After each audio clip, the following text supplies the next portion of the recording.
नमस्कार बच्चों। तो स्वागत है आप सभी का इस देश के सबसे विश्वसनीय एजुकेशन प्लेटफॉर्म फिजिक्स वाला पर। मैं हूं पंकज बौरासी और आज मेरे प्यारे बच्चों 10th board booster Hindi medium series में हम अध्याय 2 को लेकर आए हैं। मतलब पिछले अध्याय में हम पहले अध्याय को पढ़ा था जिसमें हमने क्या किया था, रासायनिक अभिक्रिया एवं समीकरण को एक लेक्चर में खत्म किया था। अच्छा सर, कैसे करने वाले हैं इस अध्याय को हम? तो वैसे जैसे पिछला अध्याय किया था, क्या किया था कि मैंने लाया था आपके सामने कुछ प्रश्न, उन प्रश्नों से संबंधित सारे के सारे कंसेप्ट हमने यहाँ डिस्कस किए थे। और देन क्या हुआ था? देन हुआ था सर, हमने उन प्रश्नों का उत्तर दिया था। क्या दिया था? उत्तर दिया था। तो वही कुछ यहाँ पर होने वाला है मेरे प्यारे बच्चों। तो सर, कौन कौन से टॉपिक कवर करवाने वाले हो वो हम देख लेते हैं। तो पहला जो टॉपिक है वो है अम्ल, क्षारक एवं लवण होते क्या है। क्या होते हैं? अम्ल, क्षारक एवं लवण होते क्या है वो आपको पता होना चाहिए। दूसरा सुनो भाई, दूसरा ये रहा कि अम्ल, क्षारक एवं लवण से संबंधित जितनी भी रासायनिक अभिक्रिया है, समझ रहे हो, जितनी भी रासायनिक अभिक्रिया है वो सारी की सारी इस वीडियो लेक्चर में कवर होने वाली है। थर्ड सुन लो, पीएच अवधारणा क्या होता है भाई, पीएच होता क्या है, पीएच स्केल क्या होता है, ठीक है। अम्लों के लिए पीएच मान क्या होता है, क्षार के लिए पीएच मान क्या होता है, उदासीन के लिए पीएच मान क्या होता है, और मेरे प्यारे बच्चों पीएच का महत्व क्या है हमारे दैनिक जीवन में, मोस्ट इंपोर्टेंट वो चीज हम देखने वाले हैं।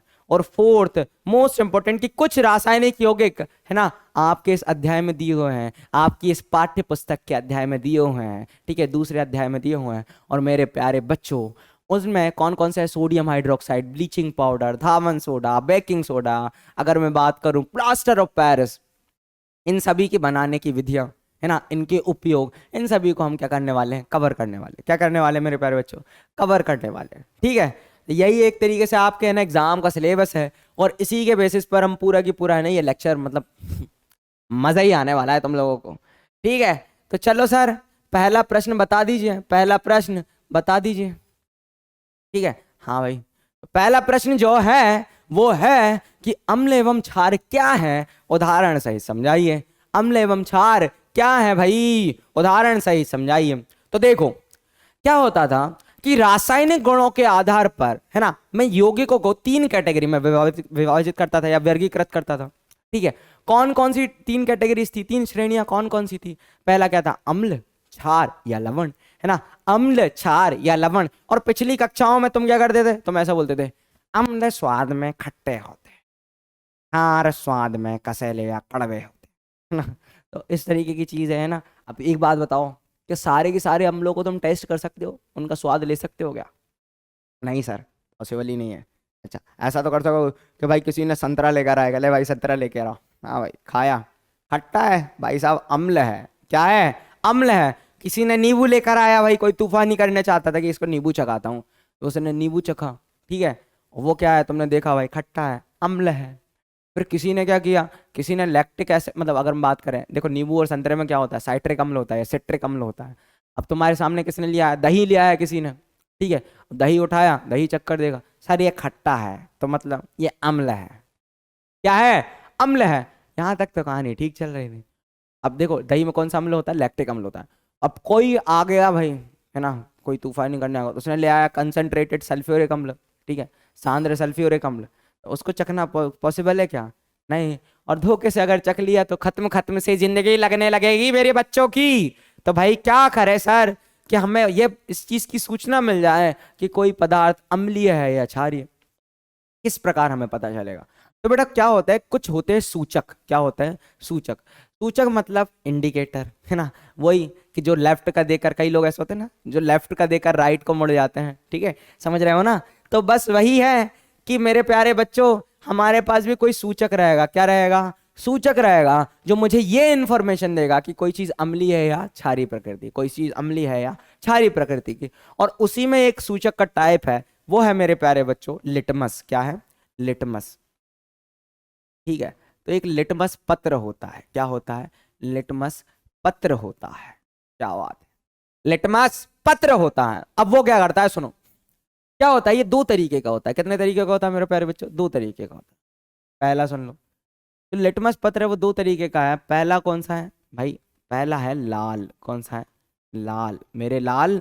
कौन सा है? लाल। और दूसरा है मेरे प्यारे बच्चों नीला। कौन सा है? नीला। तो मेरे लाल नीला। देखते हैं पहले क्या होगा कि भाई साहब एक वर्ड याद रखना। क्या याद रखोगे? अनिल, है ना। इन सबसे ऊपर कौन है? अनिल। क्या भाई? तो अनिल का मतलब क्या होता है सर? अनिल का मतलब ये होना, आ मतलब अम्ल। क्या होता है? आ मतलब अम्ल। तो अम्ल लिख लिया भाई, ठीक है। नी मतलब नीला, अम्ल, नीले लिटमस पत्र, नीले लिटमस पत्र, ठीक है। लिटमस पत्र को क्या कर देता है? फिर नी हो गया, फिर कर दिया लाल, लाल कर देता है। क्या कर देता है? लाल कर देता है। तो देखो अनिल कितना हेल्पफुल है, जिससे तुम्हें ये चीज याद हो गई कि अम्ल जो है वो नीले लिटमस पत्र को लाल कर देता है। क्या कर देता है मेरे लाल? लाल कर देता है। हाँ बहुत बढ़िया। तो इधर देखो भाई, अब साहब तो क्षार क्या करेगा? तो क्षार जो है, या अगर मैं बात करूं क्षारक जो है, अभी बताते हैं क्षार और क्षारक क्या होता है। क्षारक जो है, क्षारक लाल लिटमस पत्र को, किसको? लाल लिटमस पत्र को, ठीक है। हाँ, लाल लिटमस पत्र को, लिटमस पत्र को क्या कर देगा भाई? क्या कर देता है? पत्र को नीला कर देता है। क्या कर देता है? नीला कर देता है, ठीक है भाई। हाँ भाई, तो ये तुम्हें पता होना चाहिए। ठीक है, ये सूचक है ना, इसने तुम्हारे पास एक सूचक है जिसने आपको इन्फॉर्मेशन दे दी कि भाई साहब कि ये इसकी प्रकृति अम्लीय है और इसकी प्रकृति क्या है? क्षारीय है। क्या है? क्षारीय है, ठीक है। हाँ भाई, अब क्या होता है मेरे प्यारे बच्चों, ये जो क्षारक दिया हुआ है ना तुम्हारे में, ये मैंने जो क्षारक वर्ड लिखा हुआ है, ये क्षारक दो तरीके का हो सकता है। अगर ये जल में विलय है, क्या है ये? अगर ये जल में विलय है, क्या है भाई? जल में विलय है, तो उसको मैं बोलता हूं क्षार। क्या बोलता हूं? क्षार, ठीक है। जिसको इंग्लिश में अपन बोलते हैं एल्कली। क्या बोलते हैं? एल्कली। मोस्ट इंपॉर्टेंट क्या है भाई? एल्कली है, ठीक है। हाँ, ये याद रखना तुम लोग, ठीक है। और क्षारक को क्या बोलते हैं अपन? बेस। क्या बोलते हैं? बेस, ठीक है। और अम्ल को क्या बोलते हैं भाई? एसिड। क्या बोलते हैं? एसिड। ये चीज तुम्हें याद होनी चाहिए, ठीक है। तो जो जल में विलय होते हैं उनको अपन क्या बोलते हैं? क्षार। क्षारक जल में विलय भी हो सकते हैं और अविलय भी। अगर विलय है तो उसको अपन बोलेंगे क्षार। मतलब एक बात मैं ये बोल सकता हूं कि जो सभी क्षार होते हैं वो क्षारक होते हैं। सही है भाई, क्षारक का तो एक टाइप है क्षार।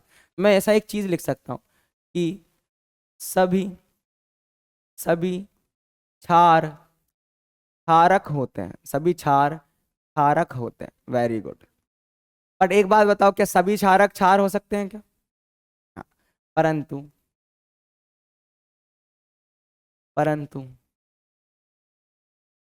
सभी क्षार सभी सॉरी सभी क्षारक क्षार हो सकते हैं क्या? सभी क्षारक जल में थोड़ी विलय होते हैं। क्षार नहीं होते, क्षार नहीं होते हैं। ये याद रखना भाई, नहीं होते हैं। मतलब देखो, क्षार क्या है? एक तरीके से स्पेशल टाइप है किसका? क्षारक का, है ना। कि जो जितने भी क्षारक हैं, है ना, जो जल में विलय हैं वो क्षार कहलाते हैं। तो मैं बोल सकता हूँ कि सभी जो क्षार हैं वो क्षारक हैं, परंतु सभी क्षारक क्षार नहीं है, क्योंकि सभी क्षारक जल में विलय थोड़ी हैं। समझ रहे हो ना? हाँ, तो ये स्टेटमेंट हमेशा याद रखना। That is the difference between क्षार एंड क्षारक। This is the difference between क्षार एंड क्षारक। बहुत बढ़िया सर, मेरे को मजा आया, मेरे को मजा आया। चलो भाई मजा करते हैं। अच्छा सर, अब मैं तुम्हें और एक छोटी सी चीज बताता हूँ। जो क्षार होते हैं ना, जो क्षार होते हैं, पहले अम्ल की बात कर लेते हैं। जो अम्ल होते हैं ना, क्या होता है? जो अम्ल होते हैं, ठीक है। हाँ, वो क्या करते हैं? जलीय विलयन में, जलीय विलयन में,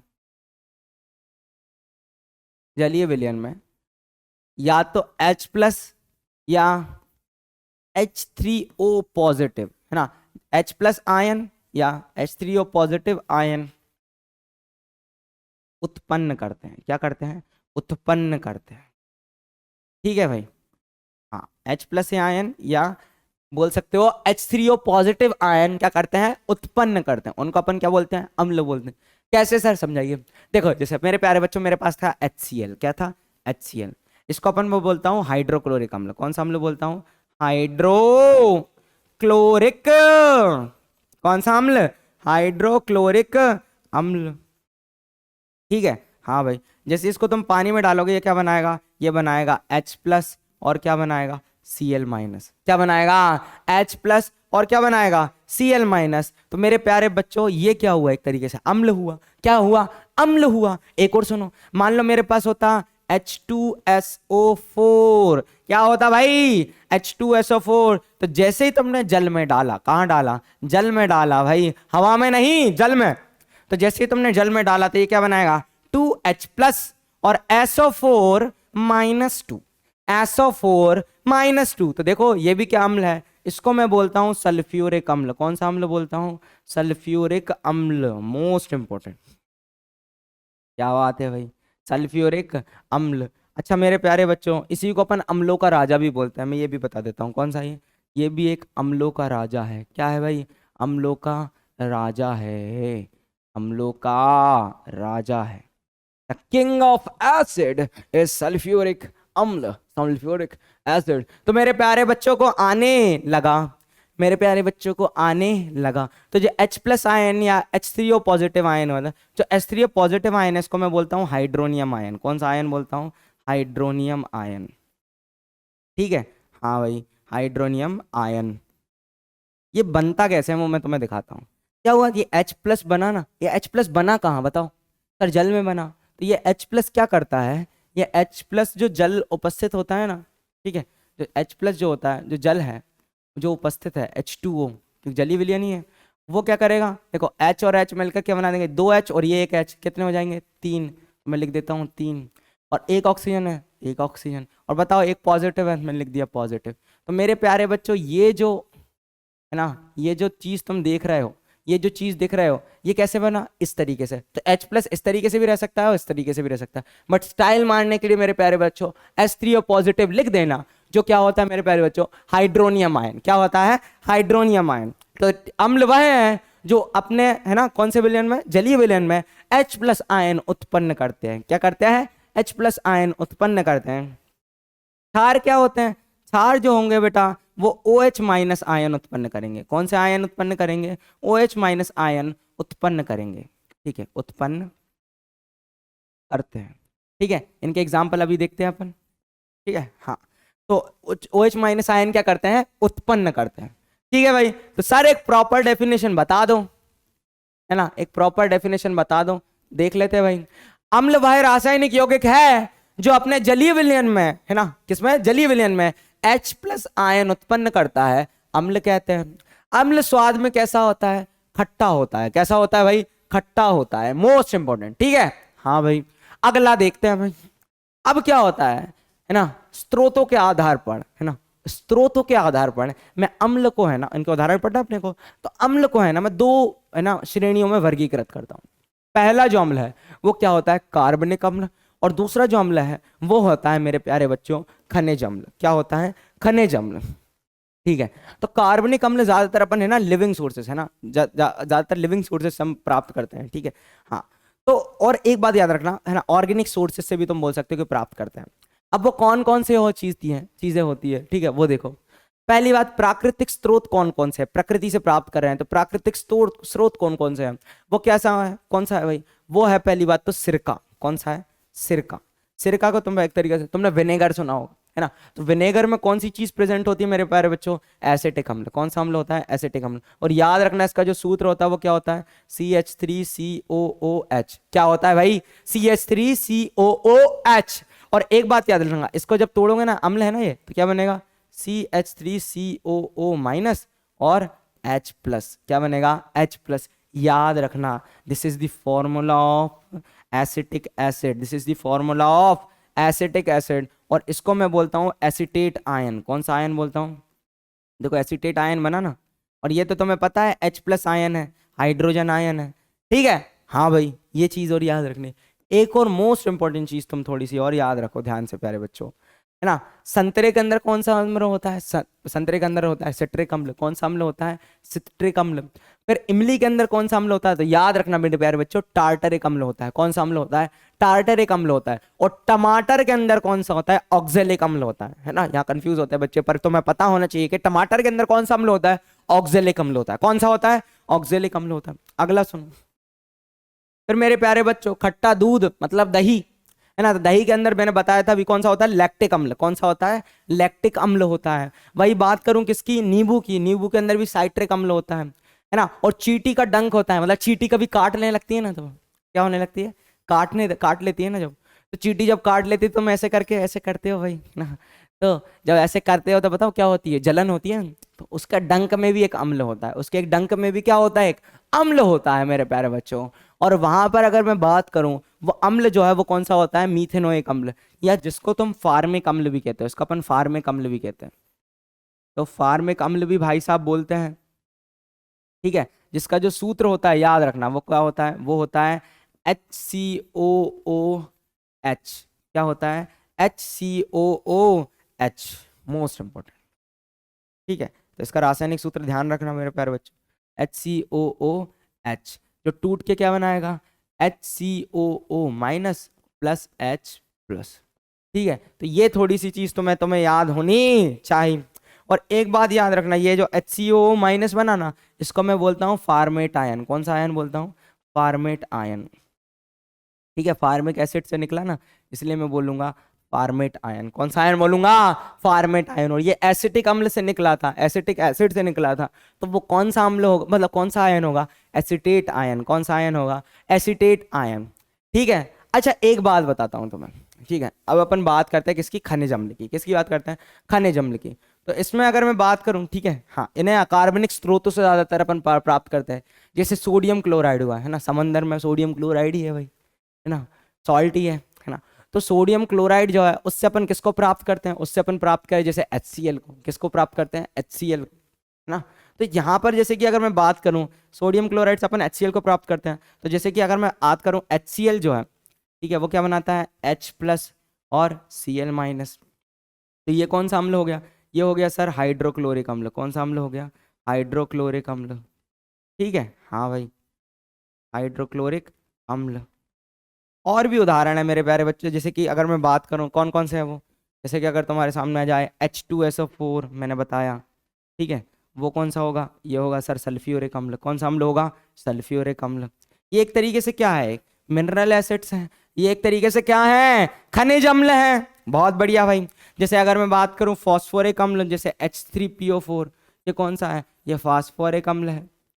ऐसे कई सारे एग्जाम्पल्स हैं मेरे प्यारे बच्चों, है ना, कई सारे अम्ल हैं जिन्हें हम किससे प्राप्त करते हैं, खनिज स्रोतों से। मतलब एक तरीके से मिनरल एसिड्स होते हैं जो खनिज या फिर अकार्बनिक स्रोतों से हम क्या करते हैं, प्राप्त करते हैं। कौन से प्राप्त करते हैं, अकार्बनिक स्रोतों से प्राप्त करते हैं। एक चीज और सुनो, क्या होता है मेरे प्यारे बच्चों, अच्छा एक प्रबल अम्ल क्या होगा, है ना। अब भाई स्ट्रांग है कि वीक है, हम वो पता करें ना, कि अम्ल के तो कौन सा स्ट्रांग होगा, कौन सा वीक होगा। एक बात बताओ, अम्ल की पहचान क्या है, कि भाई साहब वो यौगिक जो H प्लस आयन उत्पन्न कर रहा है वो अम्ल है।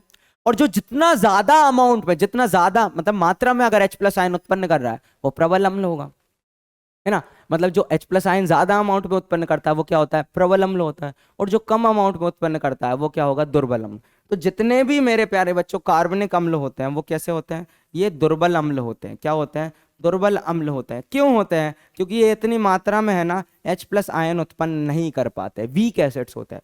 बट खनिज अम्ल जो होते हैं वो क्या होते हैं, प्रबल अम्ल होते हैं। क्या होते हैं, प्रबल अम्ल होते हैं। क्यों प्रबल अम्ल होते हैं, क्योंकि ये ज्यादा अमाउंट में, ज्यादा मात्रा में मेरे प्यारे बच्चों H प्लस आयन को क्या करते हैं, उत्पन्न करते हैं। क्या करते हैं, उत्पन्न करते हैं, ठीक है। तो ये छोटी सी बात थी जो तुम लोगों को पता होनी चाहिए अम्लों के बारे में, है ना। ये जरूर पता होना चाहिए तुम्हें कि भाई इनके स्रोत क्या क्या है। कि भाई नींबू में कोई भी पूछ, लैक्टिक अम्ल भाई किस में पाया जाता है, दही में पाया जाता है। संतरे में क्या होता है, साइट्रिक अम्ल। नींबू में क्या होता है, साइट्रिक अम्ल, समझ रहे हो ना। इमली में क्या होता है भाई, है ना, इमली में कौन सा होता है, टार्टरिक अम्ल, समझ रहे हो, कौन सा होता है, टार्टरिक अम्ल।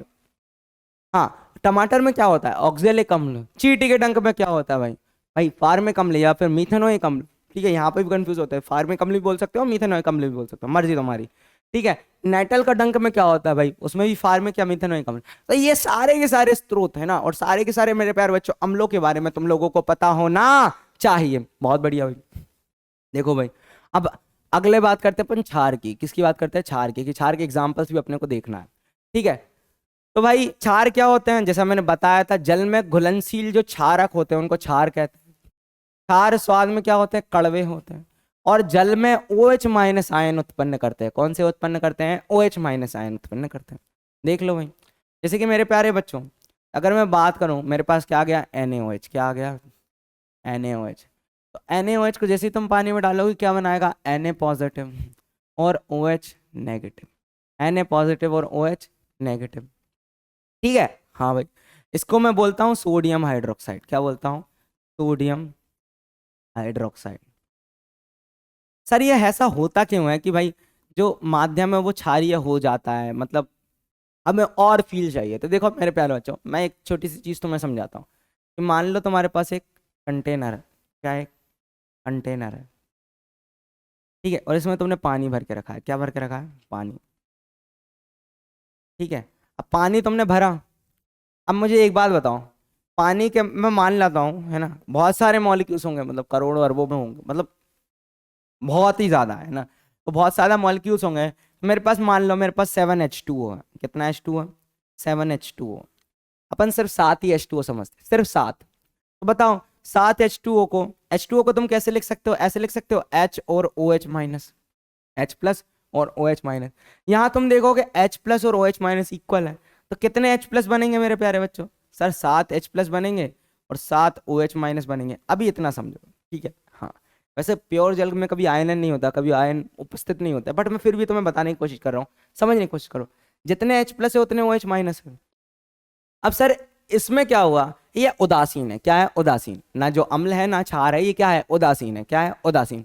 अब मेरे प्यारे बच्चों, तुमने क्या किया, तुमने एक तूफानी करी कि सर मैं आज कुछ तूफानी करते हैं, और यहां पर मेरे प्यारे बच्चों तुमने 7 NaOH डाल दिए। कितने NaOH डाल दिए, 7 NaOH डाल दिए, 7 NaOH डाल दिए। अब बताओ क्या होगा, सर जो 7 NaOH है, 7 NaOH है, वो क्या करेंगे सर, 7 Na प्लस बनाएंगे और 7 OH माइनस बनाएंगे। समझ रहे हो ना, एक NaOH एक Na प्लस एक OH माइनस बनाता, तो 7 क्या करेंगे, 7 Na प्लस 7 OH माइनस बनाएंगे।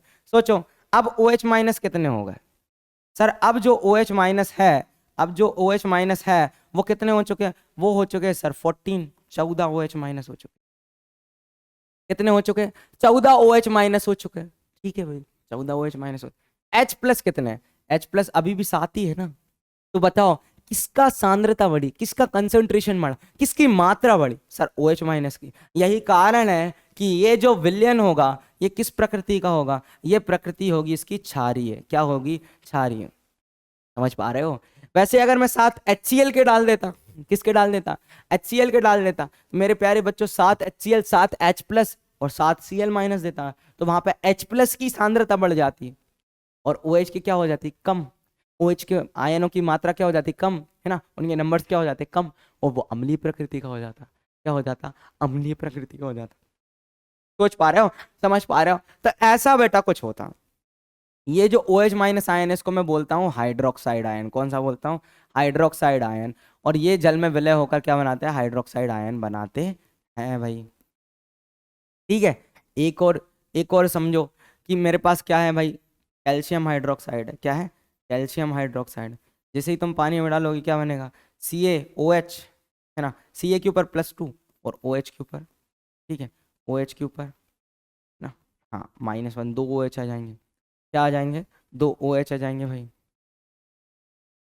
ठीक है। हाँ इसको लिख देते हैं अपन, 2 OH आ जाएंगे, 2 OH माइनस आ जाएंगे। तो देख रहे हो यहाँ पर इसको अपन क्या बोलते हैं, कैल्शियम हाइड्रोक्साइड। क्या बोलते हैं, कैल्शियम हाइड्रोक्साइड, हाइड्रोक्साइड। क्या बोलते हैं भाई, कैल्शियम हाइड्रोक्साइड, ठीक है। इसको चूने का पानी भी बोलते हैं अपन। क्या बोलते हैं, चूने का पानी भी बोलते हैं, लाइम वाटर, ठीक है। हाँ, इसको जैसे कि मैं बोलता हूँ कॉस्टिक सोडा बोलते हैं, ठीक है। क्या बोलते हैं, कास्टिक, ठीक है। क्या बोलते हैं भाई, कास्टिक सोडा, लिख देते हैं भाई। क्या बोलते हैं भाई, हाँ, कास्टिक सोडा। और इसको क्या बोलते हैं मेरे प्यारे बच्चे, इसको बोलते हैं चूने का पानी। कौन सा पानी, चूने का पानी, या बुझा हुआ चूना। चूने का पानी की बोल सकते हो, ठीक है, हाँ। या फिर बोल सकते हो बुझा हुआ चूना, जो वो तुम्हें बोल रहा हूँ। फिर मेरे प्यारे बच्चों और क्या होगा, ठीक है, हाँ, चूने के पानी में उपस्थित होता है ना, ये क्या, कैल्शियम हाइड्रोक्साइड या बुझा हुआ चूना बोल दो। फिर ऐसे ही अगर हम बात करें किसकी, एक और सुन लो, एक आ जाए कभी मैग्नीशियम हाइड्रोक्साइड, क्या बोलते हैं, मैग्नीशियम हाइड्रोक्साइड। ठीक है, तो मैग्नीशियम हाइड्रोक्साइड जब टूटता है तो क्या बनाता है, Mg के ऊपर +2 और 2 OH-। तो ये मेरे प्यारे बच्चों ये क्या होगा बेट, इसको अपन बोलते हैं मैग्नीशियम हाइड्रोक्साइड, लिख देते हैं। ये सभी है ना, पिछले अध्याय में मैंने सभी का फॉर्मूला वगैरह सब लिखना सिखाया था। ठीक है, हाँ भाई, मैग्नीशियम हाइड्रोक्साइड। हाँ हाँ, हम्म। चलो इसको देख लेते हैं, मैग्नीशियम हाइड्रोक्साइड और क्या बनेगा बेटा, हाँ,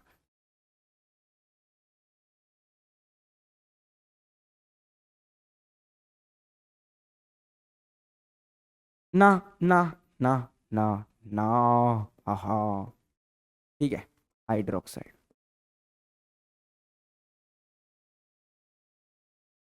ठीक है भाई, मैग्नीशियम हाइड्रोक्साइड, इसको मिल्क ऑफ मैग्नीशिया भी कहते हैं, क्या बोलते हैं अपन इसको, मिल्क ऑफ मैग्नीशिया, क्या बोलते हैं भाई, मिल्क ऑफ मैग्नीशिया। तो ये और एक बात याद रखना बहुत इंपॉर्टेंट है। ठीक है, कभी मिल्क ऑफ मैग्नीशिया का फॉर्मूला पूछ ले तुमसे, क्या बोलते हैं, मिल्क ऑफ मैग्नीशिया का फॉर्मूला बताओ। ठीक है, तो तुम्हें पता होना चाहिए, तुम्हें पता होना चाहिए। ठीक है। हम्म,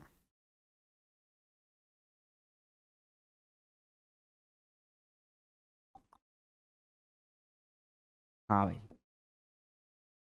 चलो मिल्क ऑफ मैग्नीशिया हो गया। अब मेरे प्यारे बच्चों, तो आई होप तुम लोगों को क्षार और क्षारक में डिफरेंस समझ में आया होगा। ठीक है, तो सभी क्षारक जो होते हैं अगर हम बात करें, वो क्या होता है, क्षार नहीं होते ना, पर सभी क्षारक जो होते हैं वो क्षारक होते हैं। ठीक है, हाँ, तो ये एक चीज और बहुत इंपॉर्टेंट थी जो तुम्हें पता होना चाहिए। चलो भाई अगला प्रश्न देखते हैं। तो भाई आ गया अपना, है ना, सूचक क्या है, तीन सामान्य सूचक के नाम लिखिए एवं लाइकेन से प्राप्त अम्ल क्षार सूचक का नाम लिखिए। ठीक है, लाइकेन से प्राप्त अम्ल क्षार सूचक का नाम लिखिए। हल्दी के कागज को, है ना, क्षारीय विलयन डालने पर वह किस रंग का हो जाता है, ये बताना, है ना, क्षारीय विलयन में डालने पर वह किस रंग का हो जाता है, ये हमको बताना है, ये हमको बताना है भाई।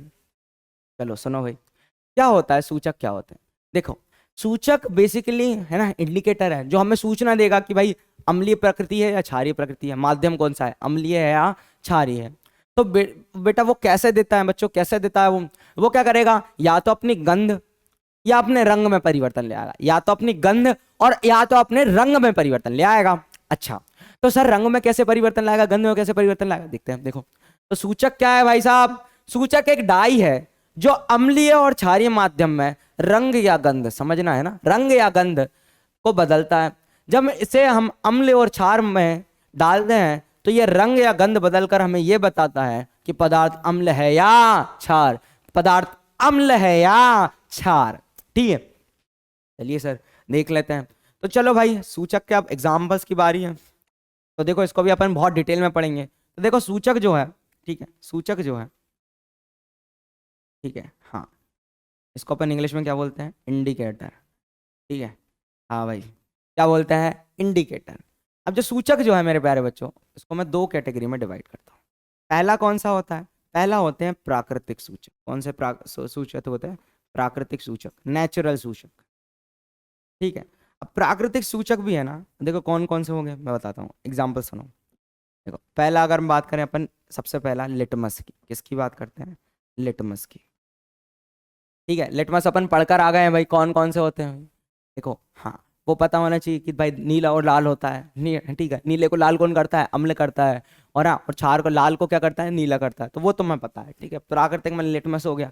इसको है ना प्राप्त कहाँ से किया जाता है, इसको प्राप्त किया जाता है लाइकेन से। कैसे प्राप्त किया जाता है, लाइकेन से। ठीक है, हाँ, और लाइकेन भी कहाँ से है, ये एक थैलोफाइटा समूह से है ना, एक पादप है। ठीक है, हाँ, थैलोफाइटा समूह का जिसका नाम क्या है, लाइकेन, वहां से इसको क्या किया जाता है, प्राप्त किया जाता है। कहाँ से किया जाता है, प्राप्त किया जाता है। ठीक है, तो लिटमस के बारे में तो अपन पढ़ चुके हैं।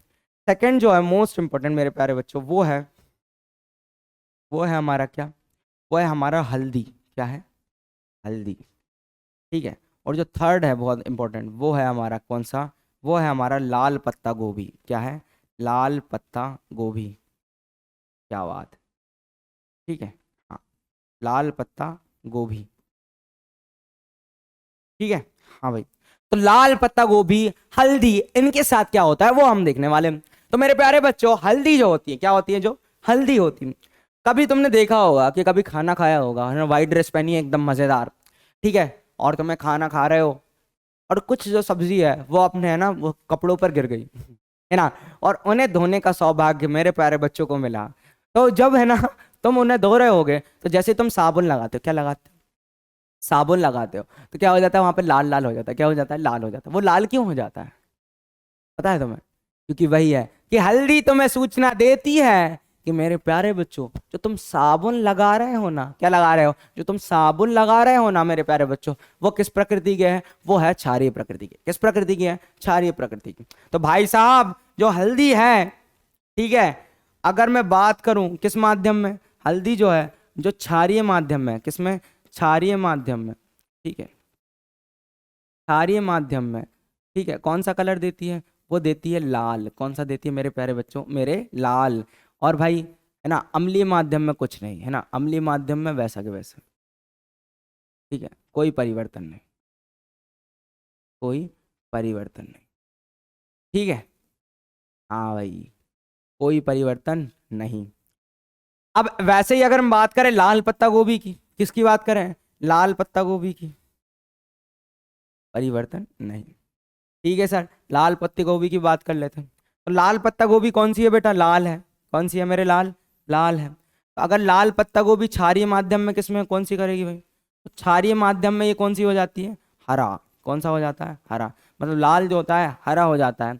और अम्ल में कौन सा होता है मेरे प्यारे बच्चों, लाल। कौन सा हो जाता है, लाल। तो अम्लीय माध्यम में या क्षारीय माध्यम में कौन सा हो जाएगा, देखो क्षारीय में क्या हो जाएगा, हरा, और अम्ल में क्या हो जाएगा, लाल। क्या हो जाएगा, लाल। आया मेरे लाल, बहुत बढ़िया। चलिए सर, अब अगला देखते हैं। चलिए सर अगला, अब क्या होता है भाई, ये तो प्राकृतिक हो गए अपन, है ना, प्रकृति से प्राप्त कर रहे हैं। कुछ हम खुद बनाते हैं, जो कौन से होते हैं, संश्लेषित। क्या होते हैं, सिंथेसाइज्ड, संश्लेषित। तो संश्लेषित सूचक कौन कौन से होते हैं, संश्लेषित इंडिकेटर कौन कौन से होते हैं। तो देखो ये अगर मैं बात करूं है ना संश्लेषित की, ठीक है, हाँ भाई, संश्लेषित की अगर हम बात करें, ठीक है, हाँ, तो ये भी दो दो तरीके के हैं। एक है फिनोफ्थिलीन, कौन सा है, फिनोफ्थिलीन। और एक जो है वो मेरे प्यारे बच्चों वो है मिथाइल ऑरेंज। क्या है, मिथाइल,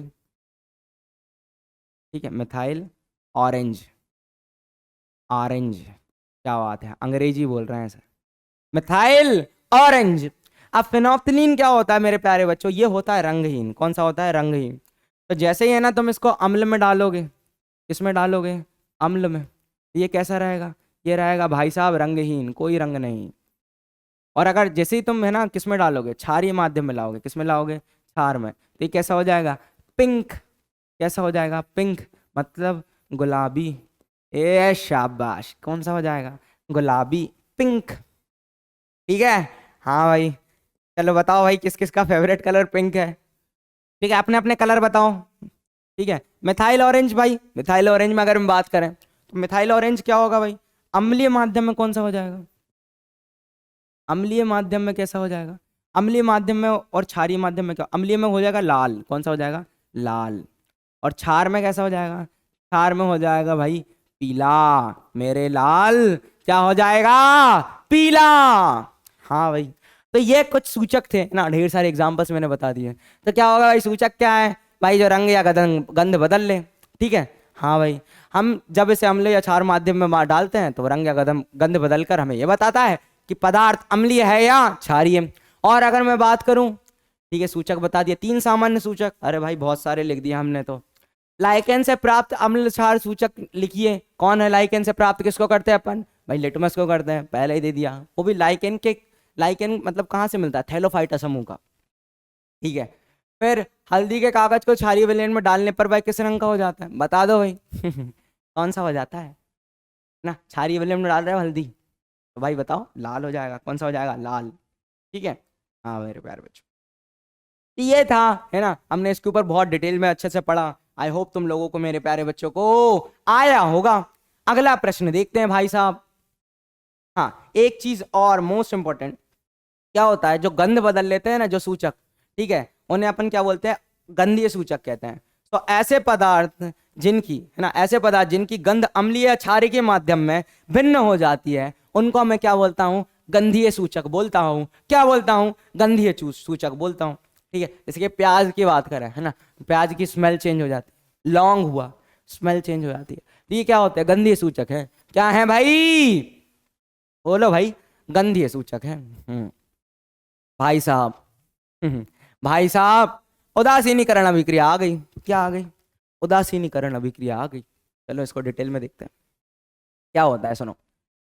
देखो, अम्ल एवं क्षार है ना, ठीक है, वो अभिक्रिया आपस में करते हैं, और कुछ कुछ करने के बाद वो दो चीज बनाते हैं, एक बनाते हैं लवण और दूसरा बनाते हैं क्षार।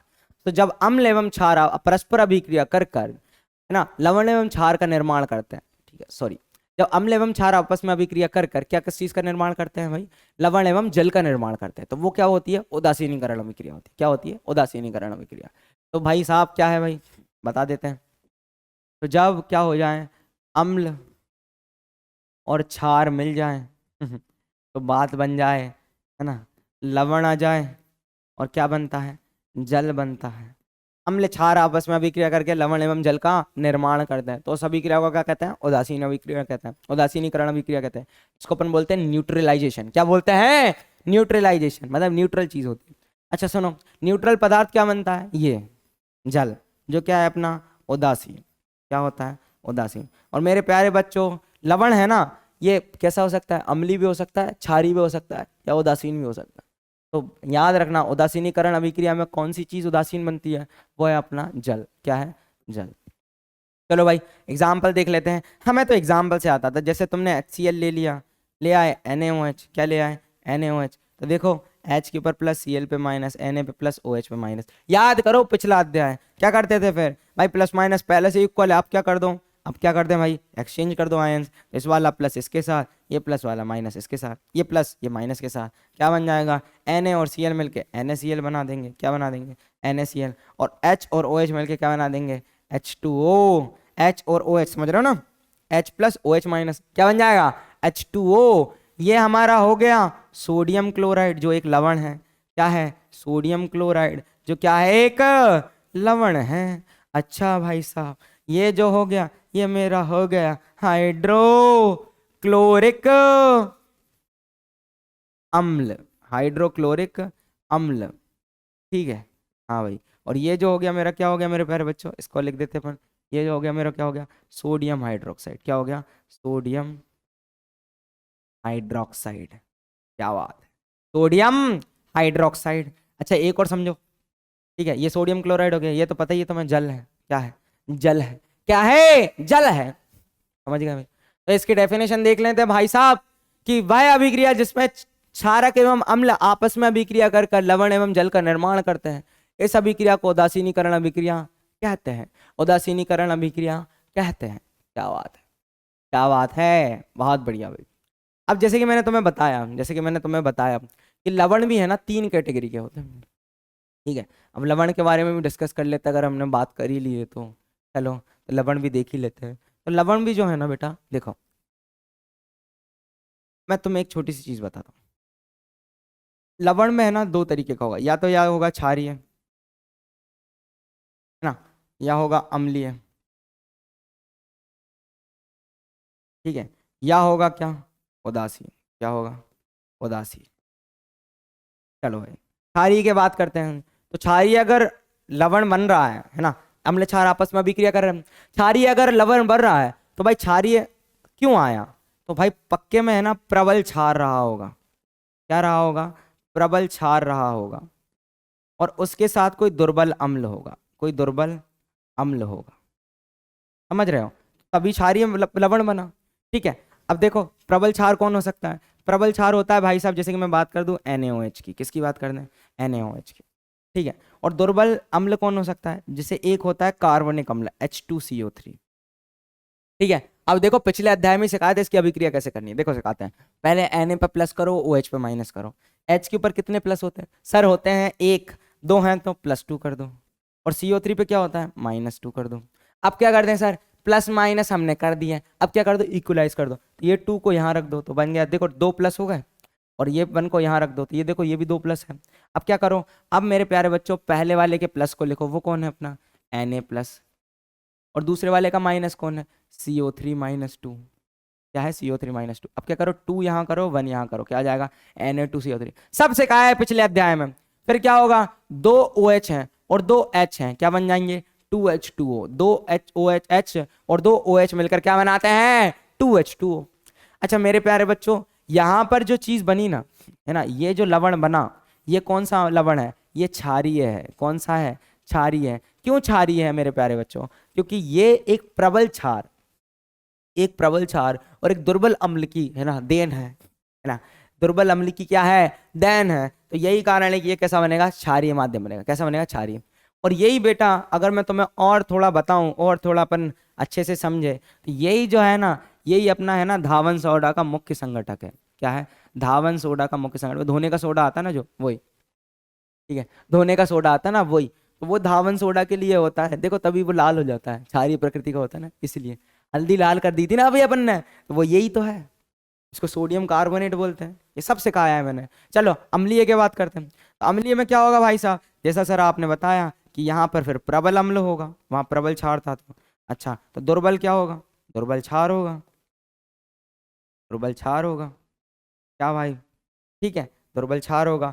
एग्जाम्पल देख लेते हैं भाई साहब, क्या देख लेते हैं, एग्जाम्पल देख लेते हैं। जैसे कि अगर तुम HCl की रिएक्शन करवा दो किसके साथ, NH4OH के साथ, किसके साथ, NH4OH के साथ, तो H के ऊपर प्लस, Cl पे माइनस, NH4 पे प्लस, OH पे माइनस, समझ पा रहे हो ना। अब इनकी अभी क्रिया करवाओगे, H और OH मिलके क्या बना लेंगे, H2O, और NH4 पॉजिटिव और Cl नेगेटिव मिलके क्या बना लेंगे, NH4Cl और H2O। आई होप तुम लोगों को आ रहा होगा, बहुत बढ़िया, बहुत बढ़िया भाई, भाई साहब बहुत मजा आया सर, ठीक है। अब ये जो सॉल्ट बना, ये जो लवण बना, इसको बोलते हैं अपन अमोनियम क्लोराइड। क्या बोलते हैं, अमोनियम क्लोराइड। NH4OH क्या है, अमोनियम हाइड्रोक्साइड। सब सिखाया है, किसी भी चीज का फॉर्मूला लिखना सिखाया था, किसी भी चीज का रासायनिक सूत्र लिखना सिखाया है। पिछला अध्याय देखो, वहां मेरे प्यारे बच्चों मैंने तुमसे एक प्रैक्टिस शीट भी शेयर करी थी। क्या करी थी, प्रैक्टिस शीट भी शेयर करी थी, तो वहां पर और मजा आएगा तुम्हें ना। और उसके बाद ये पढ़ोगे तो हाँ हाँ मजा ही आ गया सर। अच्छा उदासीन में क्या होता है, उदासीन में क्या होता है भाई, उदासीन में दोनों प्रबल होते हैं, दोनों क्या होते हैं, प्रबल होते हैं। मतलब अम्ल भी प्रबल होगा और क्षार भी क्या होगा, प्रबल होगा। क्या होगा, अम्ल भी क्या होगा, प्रबल होगा, और क्षार भी क्या होगा, प्रबल होगा। ठीक है, ये उदासीन के लिए याद रखना कि दोनों क्या होते हैं, प्रबल होते हैं। ठीक है, हाँ। और क्षारीय में क्या होता है, क्षारीय में क्षार प्रबल, दुर्बल अम्ल। और समझ गए, तो ये लवण के प्रकार हैं। ये क्या है, लवण के प्रकार हैं मेरे प्यारे बच्चों, क्या है, प्रकार हैं। ठीक है, चलो भाई अगला प्रश्न देखते हैं, अगला प्रश्न देखते हैं। तो एक रंग में, एक परख नली में, सॉरी माफ कीजिएगा मेरे प्यारे बच्चों, एक परख नली में सोडियम हाइड्रोक्साइड का घोल लिया। किसका लिया, सोडियम हाइड्रोक्साइड का। बताओ सूत्र क्या होता है, क्या होता है, हाँ क्या होता है, सोडियम हाइड्रोक्साइड का NaOH। क्या होता है, NaOH। चलो भाई, और उसके घोल में फिनोप्थिलीन मिला दिया। क्या मिला दिया, फिनोप्थिलीन। समझ गए, सूचक है ये, फिनोप्थिलीन क्या है, सूचक है। याद कर लो क्या करा था, इसके बारे में क्या पढ़ा था। ठीक है, 2 बूंदें डाली जाती हैं, फिर देखे गए रंग में परिवर्तन बताइए। भाई पहले वाले में क्या होगा, जैसे ही तुमने फिनोप्थिलीन में क्या डाला, सॉरी सोडियम हाइड्रोक्साइड के घोल में फिनोप्थिलीन डाला, तो भाई बताओ सोडियम हाइड्रोक्साइड जो है वो कैसी प्रकृति का है, वो क्षारीय प्रकृति का है। कैसा प्रकृति का है, क्षारीय प्रकृति का है। और अगर क्षारीय प्रकृति का है तो बताओ भाई, जो विलयन है वो क्या हो जाएगा, विलयन गुलाबी रंग का हो जाता है। कैसा रंग का हो जाता है, तुम्हारे फेवरेट रंग का हो जाता है। बताओ भाई, गुलाबी रंग है क्या पे हमारा फेवरेट, गुलाबी रंग का हो जाता है, हो जाता है। ठीक है, हाँ भाई। सेकंड सुनो मेरे प्यारे बच्चों, यदि विलयन में बूंद बूंद करके तनु HCl बनाए, तो देखो भाई क्षारीय माध्यम था, क्या था, क्षारीय माध्यम। फिनोप्थिलीन कौन सा रंग देता था सर, गुलाबी, पिंक। कौन सा देता था, पिंक। पर मेरे प्यारे बच्चों बूंद बूंद करके HCl मिला रहे हो तुम, क्या कर रहे हो, बूंद बूंद करके HCl मिला रहे हो। बताओ क्या हो रहा होगा सर, उदासीनीकरण अभिक्रिया हो रही होगी। और एक समय ऐसा आएगा कि जब पूरा की पूरा NaOH पूरा उदासीन हो जाएगा, मतलब उदासीनीकरण अभिक्रिया संपन्न हो जाएगी, फिर उसके बाद और HCl मिला रहे हो तो वो क्या हो जाएगा भाई, अम्लीय माध्यम हो जाएगा। तो अब अम्लीय माध्यम में पिंक क्या हो जाता है भाई, हट जाएगा, तो विलयन जो होगा वो रंगहीन हो जाएगा, विलयन रंगहीन हो जाता है। क्यों क्यों रंगहीन हो जाता है? क्योंकि भाई साहब क्यों हो जाता है? क्योंकि हो जाता है, ठीक है। हाँ। तो रंगहीन क्यों हो जाता है भाई साहब? क्योंकि जो हमारा माध्यम है वो क्या हो गया, वो हमारा अम्लीय हो गया, है ना। चलो भाई, फिर क्या हो गया, थर्ड वाला, उपरोक्त मिश्रण में NaOH की विलयन की मिलाने पर विलयन का रंग फिर से दिखने लगता है। क्यों? क्योंकि भाई फिर क्षारीय माध्यम हो जाता है। तो इसको तो बहुत अच्छे से लिख सकते हो, क्षारीय माध्यम होने पर क्यों क्षारीय हो जाएगा, फिर भाई वो HCl जो होगा उसको NaOH न्यूट्रलाइज कर देगा, न्यूट्रलाइज उदासीन कर देगा, है ना, उदासीन कर देगा तो फिर क्षारीय माध्यम हो जाता है, ठीक है। तो बहुत ही सिंपल सी बात है मेरे प्यारे बच्चों, जो तुम्हें पता होनी चाहिए, जो तुम्हें पता होनी चाहिए, ठीक है। यहाँ पर क्या हो रहा है भाई, सिंपल है, ठीक है। NaOH HCl की रिएक्शन चल रही है, कभी अम्लीय माध्यम हो रहा है, कभी क्षारीय माध्यम हो रहा है, जिसकी क्वांटिटी बढ़ रही है उस हिसाब से फिनोप्थलीन क्या कर रहा है, एक्ट कर रहा है, एक्ट कर रहा है, वैसी सूचना दे रहा है। तो सोचो, सूचना मिल रही है हमको कि माध्यम अम्लीय है या क्षारीय, कितना ज्यादा इंपॉर्टेंस है ना, एक सूचक का, एक इंडिकेटर का, वो हमें पता चल रहा है मेरे प्यारे बच्चों। तो बहुत सिंपल सा प्रश्न था, मेरे बच्चे यहाँ पर नहीं डरेंगे। जल्दी से अगला प्रश्न चलते हैं साहब। क्या बात है, क्या बात है। तो भाई अगला प्रश्न आ गया कि निम्न अभिक्रिया के पहले शब्द समीकरण लिखिए तथा उसके बाद संतुलित रासायनिक समीकरण लिखिए। समझ रहे हो, मतलब पिछले ही अध्याय में अपन पढ़कर आए थे भाई शब्द समीकरण, और अगर हम बात करें रासायनिक समीकरण क्या क्या होता है तो वही लिखना है इन अभिक्रियाओं के लिए। देखो भाई सिंपल है, ठीक है। तो अगर मैं बात करूं इससे पहले मैं एक छोटा सा कंसेप्ट तुम्हें बताता हूं कि जब भी मेरे प्यारे बच्चों, जब भी, है ना, जब भी कोई धातु, किसके साथ, धातु किसी अम्ल के साथ अभिक्रिया करे, किसके साथ करे, अम्ल के साथ, तो याद रखना वो क्या बनाती है, एक लवण का निर्माण करती है। और किसका निर्माण करती है, हाइड्रोजन गैस का। किसका निर्माण करती है, हाइड्रोजन गैस का। तो भाई धातु और अम्ल आपस में अभिक्रिया करते हैं, क्या करते हैं, एक लवण का निर्माण करते हैं, और क्या करते हैं, हाइड्रोजन गैस का निर्माण करते हैं। चलो भाई, सबसे पहले अपन शब्द समीकरण लिखते हैं। तो सबसे पहले अपन शब्द समीकरण लिखें, तो मेरे पास क्या है बच्चों, मेरे पास है तनु सल्फ्यूरिक अम्ल, और कौन सा है, दानेदार जस्ता। तो दानेदार जस्ता जो होता है वो जिंक होता है। क्या होता है, जिंक। जिंक क्या है भाई, एक धातु है। क्या है, एक धातु। और जैसे ही वो अम्ल के साथ अभिक्रिया कर रही है, किसके साथ कर रही है, अम्ल के साथ अभिक्रिया कर रही है, तो अम्ल कौन सा है भाई, सल्फ्यूरिक अम्ल, जो है हमारा H2SO4। कौन सा है, H2SO4। Zn जो है वो सॉलिड है, और H2SO4 क्या है, एक्वस, ठीक है। हाँ भाई, इसको आप शब्द समीकरण लिख देते हैं, तो ये अपना जिंक, ठीक है, और ये है सल्फ्यूरिक अम्ल। कौन सा अम्ल है, सल्फ्यूरिक अम्ल, ठीक है। हाँ भाई, ये आपस में अभिक्रिया करेंगे। तो देखो Zn जो है इसके ऊपर +2 होता है, और H के ऊपर कितना है, एक के ऊपर +1, तो दो के ऊपर +2, SO4 के ऊपर -2, प्लस माइनस पहले से इक्वल है। अब क्या कर दो, उठा के फेंक दो, तो जो बनेगा ZnSO4, मतलब ये बनाएंगे क्या, जिंक सल्फेट, ठीक है। हाँ, जिंक सल्फेट। और क्या बनेगा, और बनेगा H2 जो निकलेगी, जो है हमारी हाइड्रोजन गैस। क्या है, हाइड्रोजन गैस, ठीक है। बहुत सिंपल था, बहुत सिंपल था। चलिए सर और दिखाइए। और मेरे प्यारे बच्चों क्या ले लिया हमने, तनु सल्फ्यूरिक अम्ल, कौन सा, सॉरी तनु हाइड्रोक्लोरिक अम्ल, और क्या ले ली, मैग्नीशियम की पट्टी।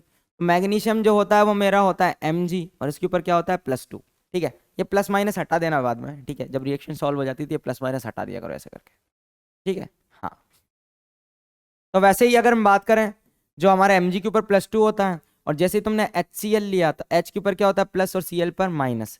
अब क्या करना है अपने को, डबल, मतलब क्यों करना पड़ेगा डबल मेरे प्यारे बच्चों, क्योंकि प्लस माइनस इक्वल करना है। पिछले अगर हम बात करें, पिछले अध्याय में सब पढ़ कर आए हैं, तो ये क्या है, मैग्नीशियम धातु, ठीक है। यहाँ पर भी सीख लो, लेकिन मैग्नीशियम, ठीक है, धातु, ठीक है। इसके अपन करवा रहे हैं हाइड्रोक्लोरिक अम्ल के साथ अभिक्रिया। किसके साथ, हाइड्रोक्लोरिक, ठीक है, अम्ल, ठीक है। अब क्या होगा बेटा, पहले वाले का प्लस को लिखो, जो कौन सा होगा, Mg, और इसके ऊपर होता है +2, और Cl पर माइनस, दिख रहा है ना Cl माइनस। अब क्रिस क्रॉस कर दो, 2 यहाँ 1 यहाँ, क्या आ जाएगा, MgCl2, और 2 हाइड्रोजन है तो क्या निकल जाएंगे, हाइड्रोजन निकल जाएंगे, H2 निकल जाएगा। तो प्यारे बच्चों इसको मैं बोलता हूं, क्या बोलता हूं, मैग्नीशियम क्लोराइड। क्या बोलता हूं, मैग्नीशियम क्लोराइड। क्या बात है, मैग्नीशियम क्लोराइड। ठीक है, हाँ भाई ऐसे करना है अपने को। एक और, ये क्या होगा भाई, हाइड्रोजन गैस। ये कौन सी गैस होगी, हाइड्रोजन गैस। हमारा क्या हो गया भाई, शब्द समीकरण भी लिखा गया, शब्द समीकरण भी लिखा गया। ठीक है, हाँ भाई। जैसे कि अगला देखो, अगला में क्या है कि भाई एक तनु सल्फ्यूरिक अम्ल है। क्या है, एक तनु सल्फ्यूरिक अम्ल है और इसकी एल्यूमिनियम चूर्ण के साथ अभिक्रिया करता है। किसके साथ करता है, एल्यूमिनियम चूर्ण के साथ अभिक्रिया करता है। तो चलो भाई ये वाला मैं करवा दे रहा हूँ, बहुत सिंपल, बहुत मतलब थोड़ा तुम्हें टफ लगेगा, ये वाला तुम घर से करना, सिंपल है बहुत। ठीक है, तो सी वाला देख लेते हैं। ये तो हो गया अपना ए, ये हो गया भाई साहब बी, और ये हो गया हमारा सी। कौन सा है भाई, तनु सल्फ्यूरिक अम्ल लिया तो, और एल्यूमिनियम के साथ। तो एल्यूमिनियम क्या होता है, Al, और बैंगन आलू गाजर इन थैला याद करो तो इसके ऊपर होता था +3। और जो मेरे प्यारे बच्चों हम ले रहे हैं सल्फ्यूरिक अम्ल ना, तो वो होगा H2SO4। कौन सा होगा, H2SO4। ये सॉलिड है मेरे प्यारे बच्चों, है ना। मैं इसके ऊपर का प्लस हटा देता हूँ, और H के ऊपर कितना आएगा, +2, और यहाँ आएगा -2। अब क्या करना है मेरे प्यारे बच्चों, सर कुछ नहीं, इनके प्लस माइनस इक्वल कर दो, 3 यहाँ लिख दो तो 3H2SO4 यहाँ जाएगा, और 2 यहाँ कर दो तो क्या आ जाएगा, 2Al यहाँ जाएगा। अब क्या कर दें, अब सर पहले वाले का प्लस को लिखो, वो है Al, इसके ऊपर +3 है, और दूसरे वाले का माइनस कौन है, SO4 -2। ये सब सिखाया है मेरे प्यारे बच्चे, ये ट्रिक तुम्हारे साथ शेयर करी थी। 2 यहाँ 3 यहाँ, क्या जाएगा, Al2SO4 होल थ्राइस, और ये जो होगा 3H2 निकल जाएगा, है ना। एक विस्थापन अभिक्रिया ही तो है। क्या है, विस्थापन अभिक्रिया ही तो है। हाइड्रोजन को उठा उठा के फेंक रहे हो तुम। अच्छा, ये जो है मेरा क्या है, एल्यूमिनियम। क्या है, एल्यूमिनियम, हाँ भाई, है ना। और ये कौन सा है, ये सल्फ्यूरिक अम्ल है। क्या है, सल्फ्यूरिक अम्ल है। ठीक है, हाँ अम्ल है। और ये जो है मेरे प्यारे बच्चों, ये मिलकर क्या बना रहा है, ये बना रहा है एल्यूमिनियम, एल्यूमिनियम सल्फेट। क्या बना रहा है, एल्यूमिनियम सल्फेट। और ये कौन सी गैस निकल रही है, हाइड्रोजन। कौन सी निकल रही है, हाइड्रोजन, वो भी क्या, गैस, हाइड्रोजन गैस। ठीक है, हाँ तो ये सिंपल सी बातें थी मेरे प्यारे बच्चों जो तुम्हें आना चाहिए। ये वाला होमवर्क है, घर से करो, सिंपल है भाई, है ना। आयरन के ऊपर चार्ज देखना तुम, और बस तनु हाइड्रोक्लोरिक अम्ल के साथ अभिक्रिया करवा देना, HCl है, प्लस माइनस इक्वलाइज करना, हाइड्रोजन को उठा के फेंकना, काम हो जाएगा, काम हो जाएगा, सिंपल भाई।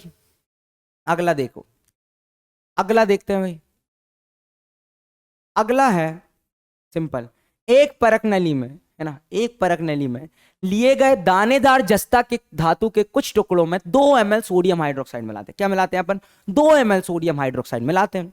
फिर परीक्षण में मिलाया जाता है, जब गर्म किया जाता है तो एक गैस निकलती है, जिससे परीक्षण से पहले साबुन के घोल में बुदबुदाया जाता है भाई। ठीक है, बस गैस निकली तो उसको किसमें निकाला अपन ने, साबुन के घोल में बुदबुदाया। तो फिर क्या होगा मेरे प्यारे बच्चों, रासायनिक अभिक्रिया का समीकरण और गैस का पता न लगाने के लिए परीक्षण लिखिए। उस गैस का नाम बताइए जो एक प्रबल अम्ल के तनु विलयन के साथ अभिक्रिया करने पर निकलेगी। चलो भाई, अब देखो मैं तुम्हें एक चीज सिखाता हूँ, एक चीज सिखाता हूँ। ठीक है, हाँ ध्यान से समझो, कभी भी याद रखना, है ना, या तो अम्ल हो या क्षार, ठीक है, सब में क्या होता है, हाइड्रोजन गैस रिलीज होती है। तो अगर मैं बात करूं, जैसे ही कोई धातु लोगे, धातु कौन सी ली अपन ने, जिंक। कौन सी ली, जिंक। इसके साथ वो कौन सा क्या डाल रहा है, सोडियम हाइड्रोक्साइड। कौन सा डाल रहा है, सोडियम हाइड्रोक्साइड। तो सोडियम हाइड्रोक्साइड के क्या होगा मेरे पास प्यारे बच्चों, इसमें क्या होगा, सर इसमें कुछ नहीं होगा, ये हाइड्रोजन को उठा के फेंक देगा। क्या करें हाइड्रोजन उठाने के लिए, सर इसके ऊपर +2 होता है, हाइड्रोजन निकालना है तो हमें 2 हाइड्रोजन निकालना है, तो मैं 2NaOH ले लूंगा। क्या ले लूंगा, 2NaOH। अब क्या होगा भाई, सर मैं हाइड्रोजन निकाल दूंगा ऐसे करके, ठीक है, और बचा कुचा सब लिख दो। तो सबसे पहले कौन आएगा, सोडियम। सोडियम कितने हैं यहाँ पे, 2, तो अपन लिख दो Na2। फिर उसके बाद दूसरी मेटल कौन, जिंक, तो लिख लो Zn। फिर कौन आएगा, ऑक्सीजन कितने बताओ, ऑक्सीजन कितने अभी कितने बताओ, सर 1, अब कितने हैं 2, तो हाइड्रोजन ऑक्सीजन कितने आ जाएंगे 2, Na2ZNO2। इसको अपन बोलते हैं सोडियम जिंकेट। क्या बोलते हैं, सोडियम जिंकेट। देखो भाई, सोडियम जिंकेट, ये कौन सी गैस है, ये हाइड्रोजन गैस है। कौन सी गैस है, हाइड्रोजन गैस। क्या बात है, देख रहे हो ना, एक क्षार के साथ भी कोई धातु अभिक्रिया करके क्या बनाती है, क्या बनाती है भाई, हाइड्रोजन गैस बनाती है। ठीक है। हाँ भाई, जिंक के दाने, और ये है हमारा सोडियम हाइड्रोक्साइड। क्या है? Sodium hydroxide. ठीक है, बहुत बढ़िया, बहुत बढ़िया। सिंपल है। हाँ भाई, है ना। हाँ, अब इसके साथ एक अभिक्रिया और ट्राई करना, बोली कौन सी वाली, कि भाई एल्यूमिनियम और NaOH वाली। क्या वाली? एल्यूमिनियम और NaOH वाली। चलो मैं तुम लोगों को पूछता हूँ, बेटा नोट्स जरूर बनाओ, है ना। तो मैं तुम लोगों से पूछ रहा हूँ कि भाई NaOH और एल्यूमिनियम वाली अभिक्रिया तुम लोगों को करनी है। मैं यहाँ बता देता हूँ कौन सी वाली। NaOH plus aluminium. ठीक है, हाँ वहाँ अपन वाटर भी यूज़ करते हैं, हम वो देख लो तुम। ठीक है, होमवर्क है तुम्हारा। ठीक है, ये प्रैक्टिस शीट में दे दूंगा उसका सॉल्यूशन, बट तुम लोगों को पता होना चाहिए कि क्या होता है। ठीक है, प्रैक्टिस शीट जरूर सॉल्व करो। ये लेक्चर और प्रैक्टिस शीट दोनों सॉल्व करते हो, बहुत अच्छे मार्क्स आने वाले हैं तुम्हारे। ठीक है, तो लेक्चर के प्रॉपर बनाते चलो नोट्स। अच्छा, इसके बाद क्या हुआ? हाइड्रोजन गैस निकलती है भाई। रासायनिक अभिक्रिया का समीकरण और गैस का पता लगाने के लिए परीक्षण लिख दिया। उस गैस का नाम बताइए जो एक प्रबल अम्ल के तनु विलयन के साथ अभिक्रिया करने पर निकलेगी। बताओ भाई। भाई बताओ, जब धातु किसी अम्ल के साथ अभिक्रिया करेगी तो कौन सी गैस निकलेगी? कौन सी निकलेगी? हाइड्रोजन। ऑब्वियसली, पिछला क्वेश्चन ही पढ़ कर आए। तो मेरे प्यारे बच्चों देखो, एक मैं एक्टिविटी से तुम्हें दिखाता हूँ, है ना। तुम्हारी NCERT में बहुत सजा सजा कर एक्टिविटी दी है। ये देखो, ये जिंक के जस्ते के कुछ दाने दिए हुए हैं। तो यहाँ पर क्या होता है? Zn। ये स्टैंड है ना। ये प्रवाह नली है, इसको क्या बोलते हैं अपन? प्रवाह नली। ठीक है, ये प्रवाह नली है। तो जैसे ही मेरे प्यारे बच्चों यहाँ से देखो हाइड्रोजन गैस निकली, क्योंकि ये तो कौन सा है? H2SO4। कौन सा है? H2SO4, वो भी कैसा? तनु। तो जैसे ही निकली, यहाँ पर देखो हाइड्रोजन के देखो बबल्स निकल रहा है। क्या निकल रहा है? बबल्स, बुलबुले निकल रहे हैं ना, क्योंकि यहाँ कैसा है? साबुन का पानी है। किसका पानी है? साबुन का पानी है। इसका पानी है, साबुन का पानी है। और यहाँ पॉप साउंड आता है। कैसा साउंड आता है? पॉप, फटफट, फटफट की आवाज आती है। तो ये फटफट की आवाज मेरे प्यारे बच्चों को आने चाहिए। बहुत बढ़िया। अच्छा, इसका पता करते थे, माचिस की तीली लाने पर इसके मुंह पर रखा जाता है तो पाप धनुष सुनाई देती है, और H2 गैस की पुष्टि हो जाती है। क्या हो जाती है? पुष्टि हो जाती है। ठीक है भाई, सिंपल। अगला देखो कि कोई धातु A तनु हाइड्रोक्लोरिक अम्ल के साथ अभिक्रिया करता है। क्या बात है? कोई धातु है, तनु हाइड्रोक्लोरिक अम्ल के साथ अभिक्रिया कर रहा है, और बुदबा और करता है, बुदबुदाहट उत्पन्न करता है। मतलब जहां पर भी बुदबुदाहट हो जाए ना, मतलब समझ जाओ कोई गैस निकल रही है। क्या कर रही है? कोई गैस निकल रही है। फिर इससे उत्पन्न गैस जलती मोमबत्ती को बुझा देती।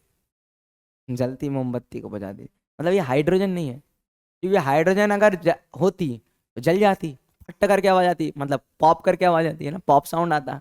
ठीक है, तो भाई जल जाती। पर ये जल नहीं रही है तो बुझा दिया भाई। मतलब कौन सी ऐसी गैस है जो जलने में सहायक नहीं है, जो चीजों को बुझा देती है, वो देखना है। यदि उत्पन्न यौगिकों में एक कैल्शियम क्लोराइड है, तो इस अभिक्रिया के लिए रासायनिक संतुलित समीकरण लिखिए। देखो मैं बताता हूँ, वो जो गैस है ना, वो क्या है? CO2 है। देखो, हो सकती थी हाइड्रोजन हो, बट क्या हुआ? वो जलाने में, है ना, मतलब जला नहीं रही है। तो बेसिकली वो कौन सी होगी? एक तरीके से ये, एक तरीके से इसका यूज होता है अग्निशामक में।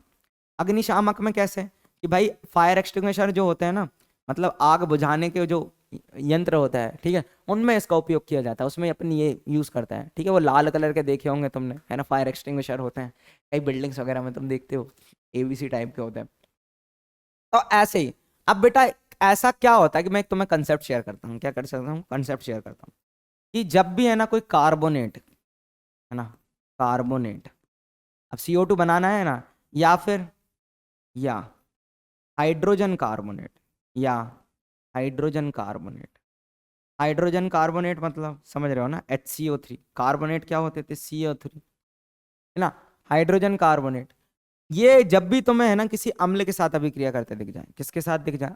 अम्ल के साथ, तो ध्यान रखना, बनेगा एक लवण। क्या बनेगा? एक लवण। और बनेगी हाइड्रोजन गैस। कौन सी गैस बनेगी? Hydrogen gas. कंसेप्ट याद रखना कि जब भी कोई कार्बोनेट या हाइड्रोजन कार्बोनेट किसी अम्ल के साथ अभिक्रिया करते दिख जाए, जब भी कोई हाइड्रोजन कार्बोनेट कार्बोनेट किसी अम्ल के साथ अभिक्रिया करते दिख जाए, तो मेरे प्यारे बच्चों कौन सी गैस बनेगी? हाइड्रोजन नहीं, CO2। Let me correct it. कौन सी गैस बनेगी? हाँ बच्चा, ठीक है, कौन सी गैस बनेगी? CO2। क्या कर रहे हैं सर। ठीक है, कौन सी गैस बनेगी, CO2। ठीक है, हाँ पक्का। सर एग्जाम्पल से बताओ, ऐसे तो मजा नहीं आया, तो एक और एग्जाम्पल सुन लो। अगर तुम्हारे पास आ जाता CaCO3, क्या आ जाता CaCO3, है ना, और इसके साथ कोई अम्ल ले लेते हैं अपन HCl, क्या ले लेते हैं HCl। ठीक है, तो Ca पर कितना आवेश होता है बताओ, Ca पर कितना आवेश होता है। सर बेटा मांगे कार मतलब +2, इसके ऊपर -2, H के ऊपर प्लस, Cl पे माइनस। अब क्या करें सर, क्या कर दो, चार्जेस इक्वलाइज कर दो, 2 यहाँ 1 यहाँ, क्या हो जाएगा 2HCl। अब क्या करते सर, सर पहले वाले का प्लस लिखो, क्या जाएगा Ca+2, और दूसरे वाले का माइनस कौन, Cl-1, 1 यहाँ 2 यहाँ, CaCl2, क्या बन जाएगा CaCl2 प्लस। देखो दूसरे वाले का प्लस कौन है सर H+, सर H+, और पहले वाले का माइनस कौन, पहले वाले का माइनस कौन है सर CO3-2। क्या इनके प्लस माइनस इक्वल है, नहीं है, 2 यहाँ 1 यहाँ, H2CO3, क्या बन जाएगा H2CO3। ये चार्जेस को हटा दिया करो, मैं ना तो मैं समझाने के लिए बताता हूँ, ट्रिक है ना ये अपनी। ठीक है, हाँ इसको क्या कर दिया करो, हटा दिया करो, क्या बन जाता है H2CO3। अब एक बात ध्यान रखना, ये जो होता है ना ये अनस्टेबल होता है, क्या होता है अनस्टेबल। और किस किस में टूटता है ये टूटता है किसमें, ये टूटता है H2O CO2 प्लस H2O में, CO2 प्लस H2O में। देखो CO2 बन गई, देखो CO2 बन गई, यही होता था, यही बनना था। अब देखो एक प्रॉपर समीकरण अपन लिख देते हैं, वो क्या है कि भाई साहब CaCO3 जो है वो 2 HCl के साथ अभिक्रिया करेगा, बनाएगा CaCl2 plus H2O plus CO2। यही इक्वेशन तुम्हें लिखकर आनी है, यही इक्वेशन तुम्हें लिखकर आनी है। सिंपल समझ रहे हो। ठीक है, CaCl2 जो होता है वो क्या होता है अपना कैल्शियम क्लोराइड होता है, क्या होता है कैल्शियम क्लोराइड होता है। तो कैल्शियम कार्बोनेट के साथ अभिक्रिया करके जब भी कार्बोनेट आ जाए, जब भी कार्बोनेट आ जाए, सर मुझे तो और मजे करने हैं, मुझे तो एक और अच्छा सा और एग्जाम्पल दो। ये तो प्रश्न हो गया, इसके अलावा भी सुनो। देख बेटा, देख इधर देख, अगर मान ले तेरे साथ आ जाता NaHCO3, ये देखे ना मैं अलग से पढ़ा रहा हूँ उसको, देख मान ले तेरे पास आ जाता NaHCO3, है ना, कोने वाला क्वेश्चन है, और इसके साथ आ जाता HCl, क्या करता सर Na पे प्लस लगाता, HCO3 पे माइनस, H पर प्लस लगाता, Cl पे माइनस। अब देख क्या करेगा सर, n पहले वाले का प्लस जो है Na और दूसरे वाले का माइनस के साथ जाएगा, तो Na plus Cl minus equal ही है, कोई चीज करने की जरूरत नहीं है। दूसरे वाले का प्लस कौन है H प्लस, और पहले वाले का माइनस कौन है HCO3, तो H प्लस और HCO3 बन जाएंगे H2, और CO3 क्या हो जाएगा H2CO3। समझ रहे हो, समझ रहे हो। अब क्या हुआ H2CO3 क्या हो गया, ब्रेक कर दो, बन जाएगा H2O plus CO2, H2O plus CO2 क्या आ जाएगा H2O प्लस CO2। देखो हो गई CO2 रिलीज, तो वो हो गया हाइड्रोजन कार्बोनेट, ये हो गया कार्बोनेट, और दोनों अभिक्रिया कर रहे हैं, तो क्या बना रहे हैं। हाँ इनके नीचे भी लिख सकते हो कि ये ऐसा लिखना कि कैल्शियम कार्बोनेट है, ये हाइड्रोक्लोरिक एसिड है, ये कैल्शियम क्लोराइड है, वो जल है और CO2 है। ठीक है, वो जल है और क्या है CO2 है, इसके साथ क्या होता है जल भी निर्माण होता है। ठीक है, हाँ बट तुम्हें एक चीज याद रखनी है, ठीक है, वो ये थी मोस्ट इंपॉर्टेंट है मेरे प्यारे बच्चों को, ये आना चाहिए, मेरे प्यारे बच्चों को ये आना चाहिए। चल भाई अगला देखते हैं, अगला देखते हैं, चलो भाई देखते हैं भाई साहब, अगला देखते हैं कि निम्नलिखित प्रश्नों के उत्तर दीजिए। ढेर सारे प्रश्न आ गए। संगमरमर का रासायनिक नाम और सूत्र लिखिए। गाना याद आ गया मेरे प्यारे बच्चों। तो संगमरमर क्या होता है भाई, मार्बल होता है, चूना पत्थर होता है, एक तरीके से बोल सकते हो तुम। तो मार्बल का रासायनिक सूत्र क्या होता है, कैल्शियम कार्बोनेट होता है, क्या होता है कैल्शियम कार्बोनेट। और इसका रासायनिक नाम क्या होगा भाई, देखो रासायनिक सूत्र क्या होगा CaCO3, और रासायनिक नाम क्या हो जाता है कैल्शियम कार्बोनेट। ठीक है, हाँ भाई। अब देखो इस क्वेश्चन को तुम ही सोचोगे, यह पाया गया है कि ताज, है ना, ये पाया गया है कि ताज के संगमरमर के आसपास औद्योगिक क्षेत्र के विकास के कारण क्षरण हो रहा है। सही है भाई, हमारा जो ताज है वो कैसा होते जा रहा है, वो पीला होते जा रहा है। ठीक है, इस तथ्य की रासायनिक समीकरण देखकर व्याख्या कीजिए। बताओ ये भाई कैल्शियम कार्बोनेट का बना है, किसका बना है, कैल्शियम कार्बोनेट का बना है। ठीक है, और कैल्शियम कार्बोनेट का और उसका क्या हो रहा है, औद्योगिक विकास क्षेत्र, औद्योगिक क्षेत्रों के विकास के कारण वो क्या हो रहा है, उसका क्षरण होते जा रहा है। मैं तुम लोगों के साथ एक कंसेप्ट शेयर करता हूँ, क्या करता हूँ, कंसेप्ट शेयर करता हूँ। क्या होता है मेरे प्यारे बच्चों, ध्यान रखना, ठीक है, ध्यान रखना, ठीक है, इस प्रश्न का, कि जब भी है ना जो अधातु होती है, अधातु ऑक्साइड जो होता है, ठीक है, अधातु ऑक्साइड जो होता है वो होता है अम्लीय प्रकृति का। किस प्रकृति का? अम्लीय प्रकृति का। ठीक है, ये याद रखना। किस प्रकृति का होता है? अम्लीय प्रकृति का। मतलब मैंने अगर मान लो मैंने SO2 ले लिया और इस पे पानी डाल दिया तो ये अम्ल बनाएगा, क्योंकि ये अधातु का ऑक्साइड है। इसका है ऑक्साइड, सल्फर अधातु है ना, तो उसका ऑक्साइड है। जैसे CO2 है, CO2 भी एक कार्बन भी एक अधातु है। ठीक है, तो अधातु का ऑक्साइड अम्लीय प्रकृति का, तो इसका देखो अम्ल बनाएगा। कैसे बनाएगा? ये ऑक्सीजन को ऑक्सीजन दे दो, हाइड्रोजन को सामने फेंक दो, क्या बन जाएगा? H2SO3। तो ये एक अम्ल ही तो है। क्या है? एक अम्ल ही तो है।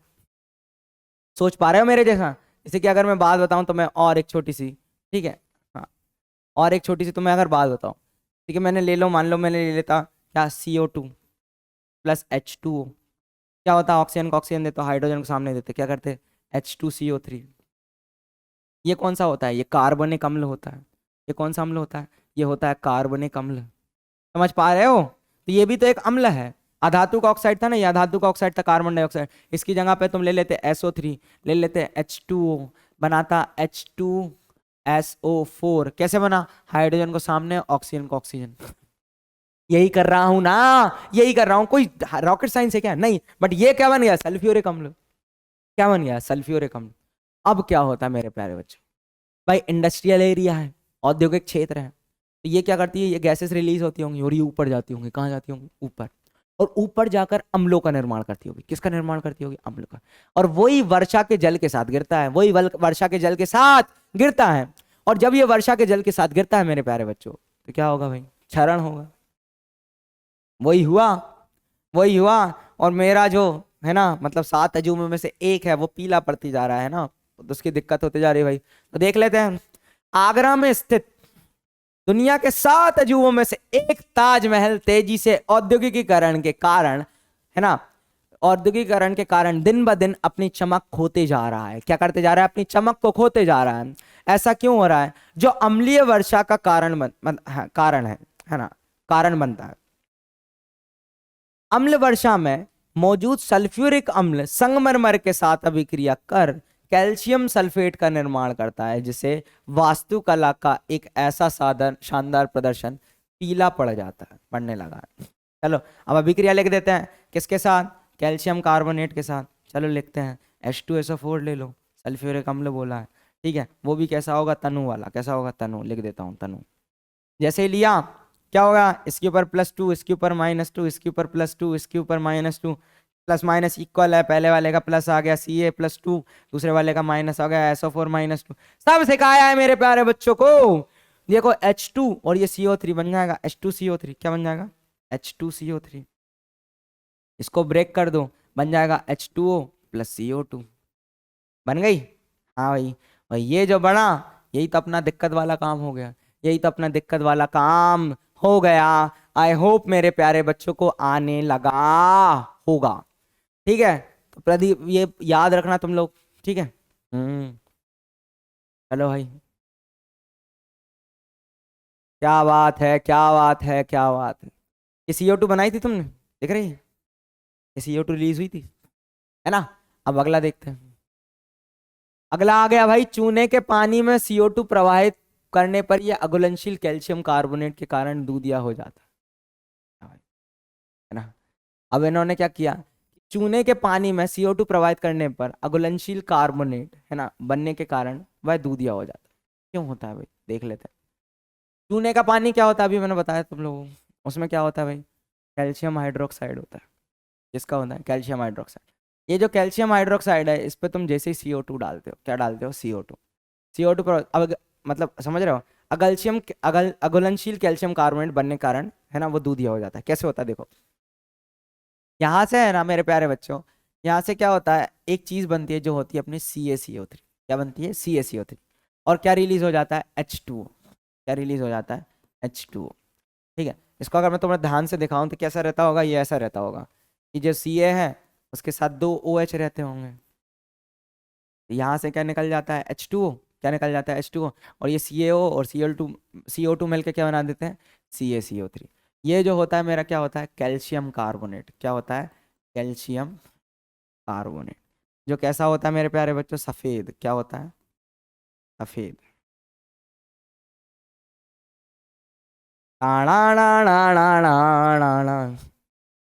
ये आया मेरे प्यारे बच्चों को, बहुत बढ़िया। एक और सुनो, यदि लंबे समय तक चूने के पानी में CO2 प्रवाहित की जाती है तो वह सफेद अवक्षेप घुलनशील कैल्शियम हाइड्रोजन कार्बन। घुलनशील कौन होता है? Calcium hydrogen carbonate. और अघुलनशील कौन सा होता है? Calcium carbonate. कौन सा होता है? Calcium carbonate. इसकी अब अभिक्रिया लिख देते हैं। जो CaCO3 होता है मेरे प्यारे बच्चों, जैसे ये देखो H2O प्लस CO2 के संपर्क में आता है तो ये क्या बना लेता है? ये कैल्शियम हाइड्रोजन कार्बोनेट का निर्माण करता है। तो कैल्शियम के ऊपर तो +2, हाइड्रोजन कार्बोनेट कौन सा होता है? HCO3 माइनस ना, तो 1 यहाँ 2 यहाँ, क्या हो जाएगा भाई? ये होल ट्वाइस हो जाएगा। बस सिंपल। इनके प्लस माइनस आखिरी में हटा दिया करो, इनके प्लस माइनस आखिरी में क्या कर दिया करो? हटा दिया करो। सिंपल सिंपल है भाई, समझ रहे हो ना? तो इस तरीके की चीजें मेरे प्यारे बच्चे तुम्हारे से पूछी जाती है तो तुम लोगों को आनी चाहिए, तुम लोगों को आनी चाहिए। बहुत बढ़िया। अच्छा, निम्नलिखित पदार्थ में अपने विलयन में आयन उत्पन्न करने के लिए किस प्रकार वियोजित होते हैं? भाई किस प्रकार होते हैं देख लेते हैं। हाइड्रोक्लोरिक अम्ल का सूत्र क्या होता है? वो होता है HCl। क्या होता है? HCl। यही बता देते हैं ना, क्या होता है? HCl होता है भाई। HCl ले लिया, पहला वाला देख लो। तो HCl लिया, जैसे ही तोड़ोगे बनाएगा H+Cl-, क्या बनाएगा? H+Cl-, है ना। दूसरा तरीका भी एक और देखो, नाइट्रिक अम्ल ले लिया, नाइट्रिक अम्ल होता है HNO3। क्या होता है? HNO3। जैसे ही बनाओगे बनाएगा H+NO3-। ठीक है, हाँ एक्वस फेज है ना, क्योंकि पानी है ना, एक्वस फेज। जल में डालो। थर्ड सुनो, थर्ड आ गया सल्फ्यूरिक अम्ल H2SO4। ठीक है, जैसे ही पानी में डालोगे बनेगा H+AQ 2H+ और SO4-2 AQ। क्या बात है, क्या बात है, मजा आया। चलो एक और सुनो, फोर्थ आ गया सोडियम हाइड्रोक्साइड। ठीक है, और इसको तुमने डाला, बना Na+AQ, बस बना OH-। एक्वस मतलब जल में घुला हुआ ना। ठीक है, पिछला अध्याय अच्छे से रिवाइज करके आओ भाई, मजा आएगा उसके बाद बहुत। पांचवा सुनो, पोटेशियम हाइड्रोक्साइड KOH, पानी में डाला K+OH-। ठीक है, K+OH-। ठीक है, हाँ भाई। अगला क्या है? मैग्नीशियम हाइड्रोक्साइड, सिक्स्थ होता है जो, वो है MgOH वोल्टाइज। इसको और क्या बोलते हैं बताओ? और क्या बोलते हैं इसको? अपन बोलते हैं milk of magnesia. Milk of magnesia, बहुत बढ़िया, बहुत बढ़िया। हम्म हा हा हा हा हा हा। Aqueous, aqueous. समझ में आया? समझ में आया मेरे प्यारे बच्चों को? बहुत बढ़िया। ठीक है, हाँ तो ये कुछ थे भाई, है ना, इनको याद रखना है तुम लोगों को। अगला देखते हैं भाई। सुगंधा नाम की एक लड़की है, वो अपने स्कूल में कुछ कुछ कर रही थी प्रयोगशाला में। क्या कर रही थी? कि HCl गैस बना रही थी, और वह सूखे गीले लिटमस, नीले लिटमस पेपर को गैस के संपर्क में रखती। HCl बना रहे भाई। तो सुगंधा HCl गैस बनाने के लिए प्रयुक्त अभिकर्मों के नाम लिखिए भाई। कौन कौन से अभिकर्मक होंगे? सूखे और गीले नीले लिटमस पत्र में देखे गए रंग में परिवर्तन को बताइए। अच्छा, थर्ड वाला बोल रहा है HCl गैस के जल के सहयोग करने पर आयनों का बनना दिखाइए। ठीक है भाई, देख लेते हैं। सबसे पहले देखते हैं पहला वाला। सुगंधा क्या कर रही होगी? सुगंधा ने क्या किया होगा कि सबसे पहले यहां पर एक चीज लेते हैं, वो क्या होता है? अपना सोडियम क्लोराइड, है ना, नमक। वो जैसे ही हमने सोडियम क्लोराइड लिया, यहाँ NaCl, कौन सा लिया? NaCl। और यहाँ ऊपर से है ना H2SO4 गिराया जाता है। क्या गिराया जाता है? H2SO4। तो बूंद बूंद करके H2SO4 जब गिरता है तो ऐसी अभिक्रिया होती है, देखो दिखाता हूँ। वहां पर क्या होता है कि सोडियम क्लोराइड जो होता है, ठीक है, वो H2SO4, H2SO4 क्या लिखोगे तुम? H2SO4। तो यहाँ से एक H, है ना, Cl के साथ निकल जाता है, क्या बना लेता है? HCl। ठीक है, और कौन क्या बनता है? बचा कुचा क्या है सर? NaHSO4, NaHSO4 क्या बनता है? NaHSO4। ठीक है, Na पर प्लस, Cl पर माइनस, और H2SO4 को कैसे लिख लो? HHSO4 क्यों? ठीक है, हाँ भाई। और ये सब है ना, ये सब 200 डिग्री सेल्सियस से कम पे ही होता है, मतलब बहुत कम टेम्परेचर पे ये सब, मतलब कम टेम्परेचर पर हम करवाते हैं, क्योंकि ज्यादा टेम्परेचर अगर करेंगे ना तो ये जो NaCl है ना ये चिपक जाता है नीचे, यही ठीक है। हाँ, और यहाँ पर क्या होता है कि अगर भाई आर्द्रता है, आर्द्रता मतलब नमी है अगर, है ना, तो अपने को HCl गैस बिल्कुल एकदम सूखा बनाना है, तो हम क्या करते हैं, निकास नली में किसका यूज करते हैं, अगर हम बात करें यहाँ पर एक चीज, निकास नली के पास एक चीज का यूज करते हैं, वो कौन सा होता है, सोडियम कैल्शियम क्लोराइड वाली रक्षक नली। ये क्या करती है, वो जितनी भी आर्द्रता, जितनी भी नमी होती है उसको सोखने लगती है, क्या करने लगती है, सोखने लगती है, तो जिससे हमें है ना एक तरीके से HCl गैस एकदम सूखा मिलता है। अच्छा, ये कौन सी है गैस, इसको तुम अम्ल नहीं बोलोगे, ये बनेगा क्या अपना हाइड्रोजन क्लोराइड गैस, इसको अम्ल नहीं बोल सकते, अम्ल हमेशा क्या होगा, एक्वस फेज में होगा, जलीय विलयन होगा, तो हाइड्रोजन क्लोराइड गैस है ये, ठीक है। हाँ, और ये हमारा क्या बना, बताया था भाई पिछली कक्षा में, सोडियम, मतलब पिछली क्लास में, सोडियम बाईसल्फेट या सोडियम, हाँ बाईसल्फेट, या फिर हाइड्रोजन सल्फेट भी बोल सकते हो, जैसी तुम्हारी मर्जी, ठीक है। हाँ भाई, ये क्या है, सल्फ्यूरिक अम्ल है भाई, सल्फ्यूरिक अम्ल है, ठीक है। और ये हमारा सोडियम क्लोराइड, सोडियम क्लोराइड, ठीक है।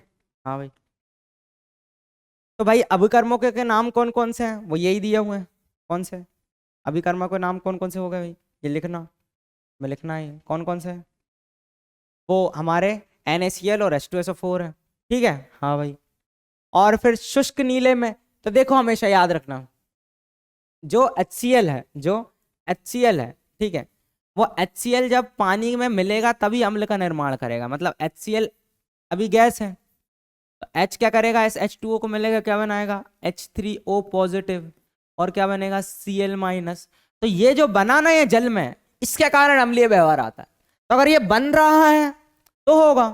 अब सूखा अगर H, मतलब HCl गैस है, तो क्या उसमें आयन बनेगा, H+ आयन बनेगा, नहीं, वो तो हवा मोड़ रहा है भाई।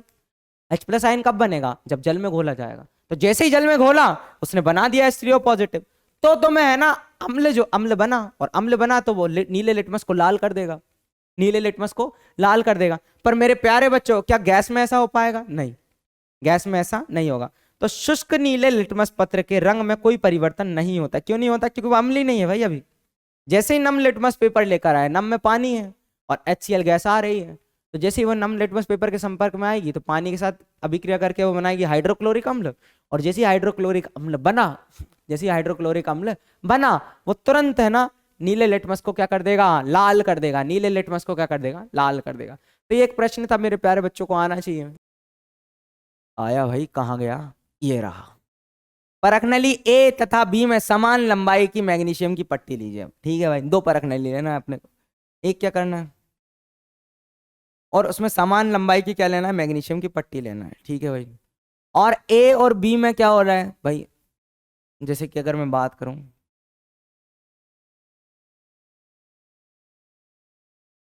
ठीक है,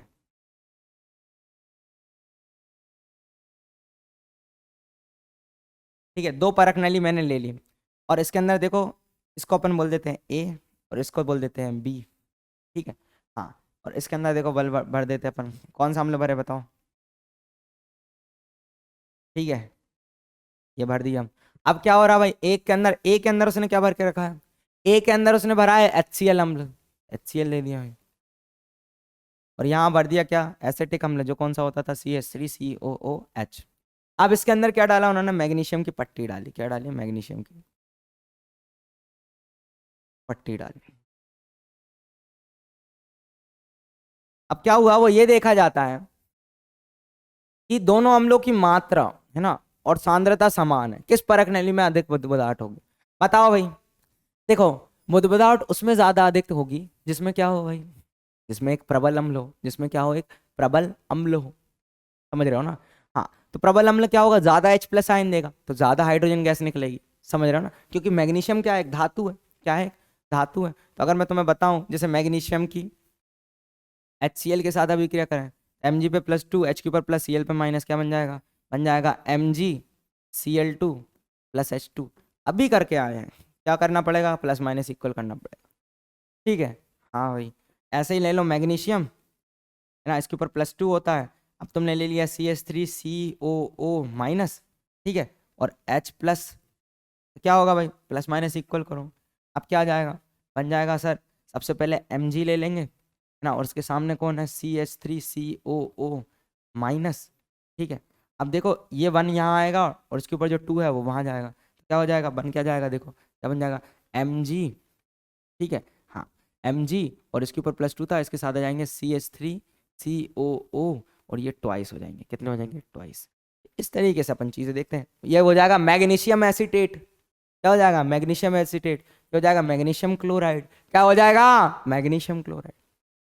सिंपल है ना, क्या है, बहुत सिंपल है मेरे प्यारे बच्चों। तो किस में बुदबुदाहट तेजी से होगी, परखनली ए में बुदबुदाहट तेजी से होगी। क्यों होगी, क्योंकि HCl एक प्रबल अम्ल है जो पूर्णतः वियोजित होकर H+Cl- आयन देगा, अधिक मात्रा में देगा, ठीक है। और CH3COOH क्या है, एक दुर्बल अम्ल है, तो कम मात्रा में H+ आयन देगा भाई। और क्या होगा भाई, कम विघटित होगा, मतलब कम हाइड्रोजन गैस मिलेगी। तो ऐसे प्रश्न मेरे प्यारे बच्चे अच्छे से कर देंगे, देखो बहुत सिंपल सिंपल से, ठीक है। आश्रित जल विद्युत का चालन क्यों नहीं करता, देखो विद्युत धारा क्या होती है पहले तो अपन वो बता दें। तो विद्युत धारा जो होती है वो आवेश प्रवाह की दर होती है, मतलब जहां पर आवेश बहने लगे, आवेश समझते हो, है ना, मतलब जैसे कि H+Cl- ये आयन है, ठीक है, इनके ऊपर आवेश है ना, तो जब ये फ्लो करने लगे, बहने लगे, तो वो क्या होगी भाई, वहां पे विद्युत धारा उत्पन्न होगी, कहाँ होगी, विद्युत धारा। अब आश्रित जल में कोई विद्युत मतलब आयंस नहीं होते, आश्रित जल में कोई आयंस नहीं होते, तो क्या विद्युत धारा होगी, प्रवाह नहीं। बट देखो अम्ल वर्षा में मैंने तुम्हें दिखाया था कि भाई अम्ल वर्षा में क्या होता है, देखो समझो कि जो अधातु के ऑक्साइड्स हैं, जैसे H2O हुआ, मतलब सॉरी, अधातु का ऑक्साइड जो है, जैसे मेरे पास CO2 हुआ, ये जल के साथ अभिक्रिया करके क्या बना लेते हैं, H2CO3। जैसे SO2 बताया था मैंने, क्या बनाया था, SO2, ठीक है, हाँ SO2 जब H2O के साथ अभिक्रिया करेगा, बना लेगा क्या, H2SO3। तो ये जो होते हैं मेरे प्यारे बच्चों, ये क्या कर देते हैं, जैसे ही है ना वात ऊपर जाते हैं तो ये अम्लों का निर्माण करते हैं, और यही अम्ल है ना वर्षा के जल के साथ गिरता है, जैसे मैंने बताया था, क्या करता है, वर्षा के जल के साथ गिरता है। अब ये वर्षा के जल के साथ गिर रहा है तो क्या होगा सर, वो अम्लीय मतलब वहां पर आयंस उत्पन्न हो जाएंगे, और वो बिजली को क्या कर सकेगा, इलेक्ट्रिसिटी को क्या कर सकेगा, कंडक्ट कर सकेगा, विद्युत का चालन कर सकेगा। तो आश्रित जल आयनों नहीं बनाता है तथा विद्युत चालन नहीं करता है, विद्युत का चालन आयनों द्वारा होता है, ठीक है। वर्षा के जल में थोड़ी मात्रा में अम्ल होते हैं, क्योंकि वायु में उपस्थित SO2 NO2 गैस जल में देखो बता रहा है अम्ल बनाते हैं, और ये अम्ल H+ आयन उत्पन्न करते हैं, जिसके कारण विद्युत धारा चालन होता है। तो जहां आयन उत्पन्न हो जाए मेरे प्यारे बच्चों, वहां पर क्या होगा, है ना, विद्युत का चालन हो सकता है, बाकी नहीं होगा। चलो भाई अगला मोस्ट इंपॉर्टेंट, 5 विलयनों में ABCD व E की जब सार्वत्रिक सूचक से जांच की जाती है तो pH के मान कैसे आते हैं, 4, 1, 11, 7, 9 प्राप्त होते हैं। अम्ल क्षार में वर्गीकृत कीजिए, ठीक है, 7 तो अम्ल हो गई नहीं, न क्षार होगा, उदासीन होगा, देखो दिखाते हैं। देखो pH क्या होता है, मिलम बताते हैं। देखो pH का मतलब जो है, सिंपल बताया तुम्हें, ठीक है, हाँ। जो pH होता है, अगला देखें हम, pH का जो मतलब होता है, P का मतलब होता है पोटेंस या पोतांश बोलते हैं, क्या बोलते हैं, पोतांश बोलते हैं अपन, पोटेंस, है ना। इसका ये अगर हम बात करें, इसका मतलब होता है पावर, क्या होता है, पावर, शक्ति। और H का मतलब होता है H+ की, तो H+ आयन की जो शक्ति है, H+ आयन की जो शक्ति है, उसे मैं क्या बोलता हूँ, pH, क्या बोलता हूँ, pH। अच्छा भाई, अब मेरे प्यारे बच्चे इसका एक फॉर्मूला भी होता है, वो क्या होता है कि भाई, जो तुम्हारे मतलब सिलेबस में तो है नहीं, लेकिन फिर भी लिख लो, -log(H+ आयन), ठीक है, मतलब एक लॉग में रिलेशन होती है, एक लॉग में संबंध होता है। वो क्या होता है कि यहाँ पर है ना H+ आयन की एक समझो मात्रा होती है, सांद्रता कहते हैं, कितना H+ आयन उपस्थित हो रहा है, कितना उत्पन्न हो रहा है, तो उसकी सांद्रता की वैल्यू यहाँ पुट की जाती है, और यहाँ पर क्या हो जाता है, आंसर आ जाते हैं। जैसे कि अगर मैं तुम्हें बताऊं कि कभी इसकी वैल्यू आ गई 10⁻⁻² मोलर, मोलर मतलब एक सांद्रता की एक इकाई होती है जिसमें अपन मापते हैं, तो 10⁻⁻² हो गए। अब इस लॉग की है ना एक प्रॉपर्टी होती है, क्या होती है, एक प्रॉपर्टी कि जो मतलब एक फॉर्मूला होता है, वो क्या होता है कि अगर log m की पावर n है तो उसको अपन लिख देंगे n log m, लिख देंगे n log m, ठीक है। हाँ भाई, तो जैसे ही मैं अगर मैं बात करूं pH को ऐसे लिखता हूँ, ठीक है, हाँ यहाँ log 10 का बेस ले लो जिसकी वैल्यू 1 होती है, तो अगर मैं जैसे ही लूँ तो ये आ जाएगा माइनस लॉग, है ना, और इसकी वैल्यू रख दो, क्या हो जाएगा 10⁻²। अब ये हो जाएगा n log m की प्रॉपर्टी लगा दो, क्या हो जाएगा -10 यहाँ, -2, है ना, 10, सॉरी ऐसा कर देते हैं, हाँ भाई लेट मी करेक्ट इट।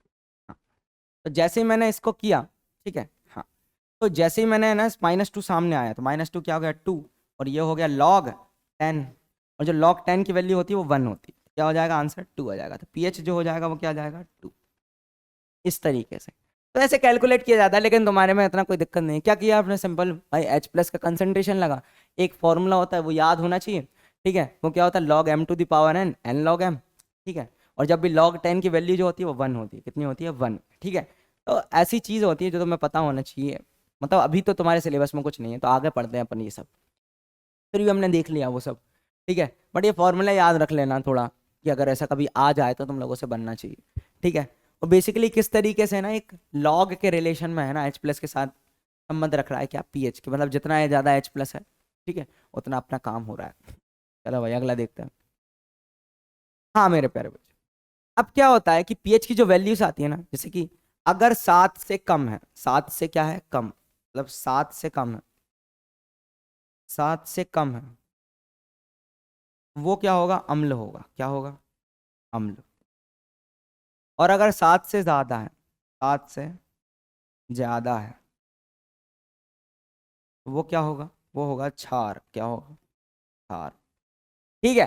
हाँ भाई, अब देखो जैसे कि मैं तुम लोगों को कुछ, है ना, आ, कुछ उदाहरण देता हूँ, जैसे कि है ना, जो जठर रस होता है ना, जठर रस जो होता है उसका जो pH होता है, जठर रस का जो pH होता है वो कितना होता है मेरे प्यारे बच्चों, वो होता है 1.2, ये वैल्यूज याद रखना। और 2.2 किसका होता है, जो होता है नींबू का रस, नींबू का रस सुना है कितना खट्टा होता है, वो 2.2 होता है उसका, pH वैल्यू से याद रखनी। 7 किसका होता है, 7 होता है जल का, है ना, जो उदासीन होता है, ना अम्ल ना क्षार, कैसा होता है उदासीन, ठीक है। हाँ भाई, और इससे हल्का सा ज्यादा, 7 से थोड़ा सा ज्यादा क्या उतना आता है 7.36, 7.3 से 7.4 लिखो, ये किसका होता है रक्त का होता है, किसका होता है रक्त का, याद रखना हमेशा। 10 किसका होता है, 10 होता है मिल्क ऑफ मैग्नीशिया का, milk of, milk of magnesia, ये याद रखो, ठीक है। हाँ भाई, मिल्क ऑफ मैग्नीशिया का।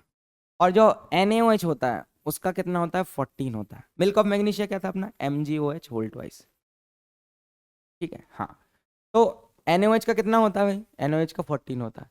तो ये सारी चीज मेरे प्यारे बच्चों को आनी चाहिए भाई, आनी चाहिए। अगला देखते हैं तो भाई साहब, ठीक है, इसमें देख लेते हैं तो 4 क्या होगा भाई। अच्छा एक चीज और तुम्हें बतानी है, वो सुनो, जो है ना 7 से जितना दूर होगा, जो 7 से जितना दूर होगा वो उतना प्रबल होगा। जैसे अगर मैं तुमसे पूछ लूं कि एक का pH मान 2 है और एक का pH मान 6 है, कौन ज्यादा प्रबल अम्ल होगा, तो 7 से ज्यादा दूर कौन है 2, तो वो प्रबल अम्ल होगा, ठीक है, और दुर्बल अम्ल कौन होगा 6। समझ पा रहे हो मेरे जैसा, जैसे कि अगर मैं पूछ लूं कि एक एक का pH मान 8 है और दूसरे का pH मान 14, तो दूर कौन है भाई 14 वाला, तो कौन प्रबल क्षार होगा, कौन प्रबल क्षार होगा, तो वो कौन होगा अपना, अपना 14 वाला, ठीक है। तो ऐसे तुम लोगों को पता होना चाहिए, ठीक है। ये रहा, कहाँ गया, तो इसको देख लेते हैं भाई, ABCD में, तो ए का कितना है भाई, ए का है सर 4, और 4 क्या होगा भाई, 4 होगा अम्ल, क्या होगा अम्ल। फिर बी जो होगा, बी का कितना है भाई 1, ये भी क्या होगा अम्ल होगा, और प्रबल होगा बहुत ही, क्यों प्रबल होगा भाई 1 है बहुत दूर है। सी का कितना है 11, क्या होगा भाई 4 होगा। डी का कितना है, डी का है भाई साहब 7, तो क्या होगा भाई, ये होगा उदासीन, क्या होगा उदासीन, बहुत बढ़िया। फिर 11 9 किसका है भाई, 9 भी क्या है क्षार, क्या है क्षार ना, ज्यादा है ना, उदासीन किसका था जल का। ठीक है। तो जल का पीएच मान कितना होता है? 7 होता है। रक्त का कितना होता है? 7.3 से 7.4 होता है ना। जठर रस जो होता है उसका कितना होता है? 1.2। ठीक है। हाँ, नींबू के रस का कितना होता है? 2.2। ठीक है। मिल्क ऑफ मैग्नीशिया का 10 है ना। NaOH कॉस्टिक सोडा का कितना होता है? दैट इज कितना होता है? 14। सबसे ज्यादा। तो ये तो मैं पता होना चाहिए था। ये हो गया। अब दैनिक जीवन में पीएच का महत्व सुन लो, है ना। तो हमारा जो है ना, पौधे एवं पशु जितने भी होते हैं ना, एक रेंज में, है ना। रेंज मतलब समझते हो, एक सीमा में ही वो क्या करता है, एक वर्क करती है हमारी बॉडी। तो हमारा शरीर 7, है ना, 7.8 पीएच परास के बीच में कार्य करता है। ठीक है। और जीवित प्राणी केवल संकीर्ण पीएच परिसर में ही जीवित रह सकते हैं। जैसे कि अगर हम बात करें, अगर 5.6 से कम हो जाए तो वो क्या होगी? अम्ल वर्षा होगी। ठीक है। और जो देखो, अम्ल वर्षा देखो कितनी हानिकारक हो सकती है, कि वही जो वर्षा का जल होता है, अम्लीय जल होता है, वो नदियों में जाएगा। अब नदियों में रहने वाले भाई जो जीवधारी हैं, उनको दिक्कत होगी। ठीक है। तो उनके लिए हानिकारक हो सकता है, होता है मतलब। तो ये पता होना चाहिए हमें। और भाई अच्छी उपज के लिए, है ना, पौधों को भी एक विशिष्ट पीएच परास की आवश्यकता होती है। सिंपल है भाई, कि अगर कृषि कर रहा है तो वहां पे भी एक मतलब समझ रहे हो, एक रेंज होती है पीएच की। हाँ, अगर पीएच बढ़ तो और दिक्कत है। भाई ये बहुत इंपॉर्टेंस है कि पीएच को ज्ञात होना चाहिए, है ना। हमारी बॉडी में उधर हाइड्रोक्लोरिक अम्ल उत्पन्न करता है ना, जो हमारे शरीर को हानि पहुंचाए बिना, समझ रहे हो, हमारे शरीर को हानि पहुंचाए बिना हमारे भोजन का पाचन करता है। ठीक है। अब ज्यादा ही अम्ल हो जाए, अम्लीयता हो जाती है, कभी कभी एसिडिटी हो जाती है, तो अपन क्या करते हैं भाई, एक इनो, मतलब नॉट इनो, या हम कैसे प्रति अम्ल का उपयोग करते हैं। किसका यूज करते हैं? हम प्रति अम्ल का यूज करते हैं, जो क्या होता है हमारा, एक तरीके से एंटासिड्स होते हैं। क्या होते हैं? एंटासिड्स होते हैं। ठीक है। जो क्या करते हैं, जैसे उसका मुख्य संगठक कौन है भाई? Milk of magnesia, magnesium hydroxide, जो हमारे अंदर जो अम्ल है उसको क्या कर देता है? न्यूट्रलाइज कर देता है, उदासीन कर देता है। तो ये एक पॉइंट्स है, इनको तुम्हें ध्यान रखना है। ठीक है। हाँ, दादा इसमें अपन पूछा नहीं करेंगे। पीएच परिवर्तन के कारण दांत क्षय, भाई 5.5 जो पीएच होता है, ठीक है, उससे अगर कम होने पर क्या होने लगता है भाई? दंत का क्षय होने लगता है। हाँ, एक बात याद रखना, जो अपना इनेमल होता है ना, इनेमल समझते हो, है ना, जिससे मतलब हमारी शरीर का सबसे कठोर भाग, वो किसका बना होता है? वो बना होता है कैल्शियम फॉस्फेट का। तो कैल्शियम फॉस्फेट का फॉर्मूला लिख देते हैं, सी के ऊपर +2 और फॉस्फेट के ऊपर -3, 3 यहाँ 2 यहाँ, क्या हो जाएगा? CA3PO4 होल ट्वाइस, इसका बना होता है। तो ठीक है। तो ये छन्ने लगे भाई तो दिक्कत है भाई। इसलिए भाई दांतों को बार बार साफ करना चाहिए। क्या करना चाहिए? साफ करना चाहिए।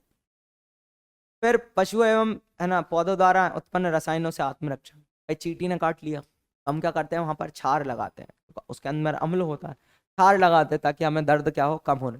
तो जब मधुमक्खी का डंक एक अम्ल छोड़ता है, इसके कारण दर्द एवं जलन का अनुभव होता है। मधुमक्खी ने मार दिया भाई, काट लिया, तो डंक मारे गए अंग में बेकिंग सोडा मधुमक्खी का, हाँ हाँ, बेकिंग सोडा जैसे दुर्बल क्षारक के उपयोग से आराम मिलता है। नेटल के डंक वाले बाल, है ना, मेथनोइक अम्ल छोड़ जाते हैं। ठीक है। जिसके कारण जलन वाले दर्द का अनुभव होता है। समझ रहे हो ना। तो मधुमक्खी ने काटा ही होगा तुम लोगों को, अगली बार अब भाई वो लगाना क्या? Sodium hydrogen carbonate. ठीक है। हाँ, क्या लगाना? हाँ, बेकिंग सोडा। क्या लगाना? बेकिंग सोडा, जो होता है कि अपना सोडियम हाइड्रोजन कार्बोनेट, अभी देखने वाले। अच्छा, क्या होता है, एक क्वेश्चन है अगला उदासीनीकरण से, कि NaOH का 10 ml विलयन, कितना ml? 10 ml विलयन के लिए 8 ml HCl से पूर्णतः उदासीन हो जाता है। ठीक है। तो हम NaOH के उसी विलयन का 20 ml लें, तो उदासीन करने के लिए HCl कितने मात्रा होगी? सिंपल है भाई, ऐसे तो मन में ही लग रहा होगा, लेकिन इसको एक प्रॉपर तरीके से सुन लो भाई। 10 ml के लिए 10 ml NaOH, ठीक है, उसके लिए कितने ml, अगर हम बात करें, HCl लगता है, सॉरी 8 ml लगता है। कितना ml लगता है? 8 ml HCl लगता है। तो 8 ml हाइड्रोक्लोरिक एसिड लगता है भाई साहब। जो 20 ml NaOH है, कितना ml है? 20 ml NaOH है, उसके लिए कितना लगेगा? तो बोल दो x लगेगा। अब क्रिस क्रॉस कर दो, तो x का इसमें मल्टीप्लाई होगा, तो x into 10 is equal to 20 into 8, तो 20 इंटू 8, 20 इंटू 8, बहुत बढ़िया। हाँ भाई, अब क्या कर दूं? इस 10 को नीचे ले जाओ, तो x इज इक्वल टू क्या हो जाएगा? 20 इंटू 8 डिवाइडेड बाय, क्या हो जाएगा? 10, 0 0 कैंसिल, x की वैल्यू कितनी आ जाएगी? 60। तो भाई कितनी मात्रा लगेगी, है ना, कितनी मात्रा लगेगी 16 ml। कितनी मात्रा लगेगी 16 ml। क्या लिख लोगे यहाँ, क्या लिख लो कि भाई HCl, हाँ NaOH का यदि हम उसका 20 ml लें तो उदासीन करने के लिए HCl कितना चाहिए, HCl की आवश्यक मात्रा, आवश्यक आवश्यक मात्रा जो क्या हो जाएगी मेरे प्यारे बच्चों, वो हो जाएगी कितना 16 ml। तो ये और चीज तुम ध्यान रख लो कि इस तरीके की प्रश्न तुमको करना हो तो कैसे कर सकते हो, ठीक है। हाँ भाई मजेदार, मजा आया। और देखते हैं सर, अगला जो प्रश्न है वो क्या है, विरंजक चूर्ण का रासायनिक सूत्र लिखिए। विरंजक चूर्ण कैसे तैयार हो किया जाता है, पीने के पानी में इसका उपयोग किस प्रकार के किस तरीके से किया जाता है। तो देखो ध्यान से, विरंजक चूर्ण का जो रासायनिक सूत्र है वो क्या है, CaOCl2 है ना। और इसका रासायनिक नाम क्या है, इसका रासायनिक नाम जो होता है वो होता है कैल्शियम, है ना। ऑक्सीजन है तो ऑक्सी, क्या है कैल्शियम ऑक्सी, है ना। और क्लोराइड जिसको अपन ब्लीचिंग पाउडर भी बोलते हैं, क्या बोलते हैं, ब्लीचिंग पाउडर भी बोलते हैं, ठीक है। Calcium oxy chloride. विरंजक क्या है भाई, जो रंग उड़ा दे, क्या होता है, जो रंग उड़ा दे, तो रंग उड़ाने वाली चीज है ये, है ना। इसका उपयोग करते कैसे करते हैं, CaOH वोल्टॉइस के ऊपर कौन सी गैस निकालते हैं, क्लोरीन गैस निकालते हैं। तो देखो इसमें कुछ नहीं होगा, जो कैल्शियम हाइड्रोक्साइड है ना अपना ऐसा OH, ठीक है, इसमें से पानी निकाल दो, क्या निकाल दो, पानी। और इसके साथ क्या ले आओ, Cl2। तो जैसे ही पानी निकलेगा क्या बन जाएगा, CaOCl2, और पानी निकल गया H2O। इससे H ले लिया, इससे OH ले लिया, क्या बन जाएगा H2O, ठीक है। हाँ भाई, और CaOCl2 ऐसा लिख दिया। इसको मैं बोलूंगा क्या, calcium oxy chloride, calcium oxy chloride, जो हमारा क्या है ब्लीचिंग पाउडर है, या फिर तुम क्या बोलते हो ना, क्या बोलते हो, विरंजक चूर्ण। क्या है, विरंजक चूर्ण। बहुत इंपॉर्टेंट, मजा आ गया, ठीक है। हाँ भाई, इसके बारे में और थोड़ी सी चीज देख लेते हैं। उपरोक्त अभिक्रिया में प्रयुक्त क्लोरीन ब्रायन के इलेक्ट्रोलिसिस के दौरान मिलती है। ब्रायन इलेक्ट्रोलिसिस मतलब जो NaCl होता है, NaCl का क्या करते हैं अपन, इलेक्ट्रोलिसिस करते हैं तो बनता है Na, हाँ सोडियम धातु मिलती है और क्या मिलता है, Cl2 मिलता है। क्या मिलता है, Cl2 मिलता है, ठीक है। वो जो क्लोरीन है, ठीक है, हाँ, सोडियम के क्लोराइड के इलेक्ट्रोलिसिस से मिला, तो ये जो है ना, ये क्लोरीन गैस जो हमें मिली वही उसका अपन उपयोग करते हैं, ठीक है, सोडियम क्लोराइड के इलेक्ट्रोलिसिस से। इसका उपयोग पीने के पानी में कीटाणु रहित करने के लिए किया जाता है, ठीक है। ये भी एक बहुत इंपॉर्टेंट पॉइंट है जो तुम्हें पता होना चाहिए। अच्छा, विरंजक चूर्ण का जो उपयोग है वो क्या है, तो वस्त्र उपयोग में सूती एवं लिनेन के विरंजन के लिए, मतलब वहां पे रंग उड़ाने के लिए करते हैं। कागज फैक्ट्री में यूज करते हो भाई तुम लोग, है ना। लकड़ी के मज्जा एवं लॉन्ड्री में साफ कपड़ों के विरंजन के लिए तो भी यूज करते हो, है ना। कई रासायनिक उद्योगों में एक उपचायक के रूप में भी इसका क्या करा जाता है, यूज किया जाता है। और जैसे मैंने बताया, पीने वाले जल को, है ना, जीवाणुओं से मुक्त करने के लिए भी इसका उपयोग किया जाता है। तो ये कुछ पॉइंट्स है इसके बारे में, मेरे प्यारे बच्चों को आने चाहिए भाई। अगला सुनो, आप कुछ और पॉइंट्स, मतलब और विलियन है ना, और यौगिक है, उनके बारे में और थोड़ा डिस्कस करना चाहूंगा।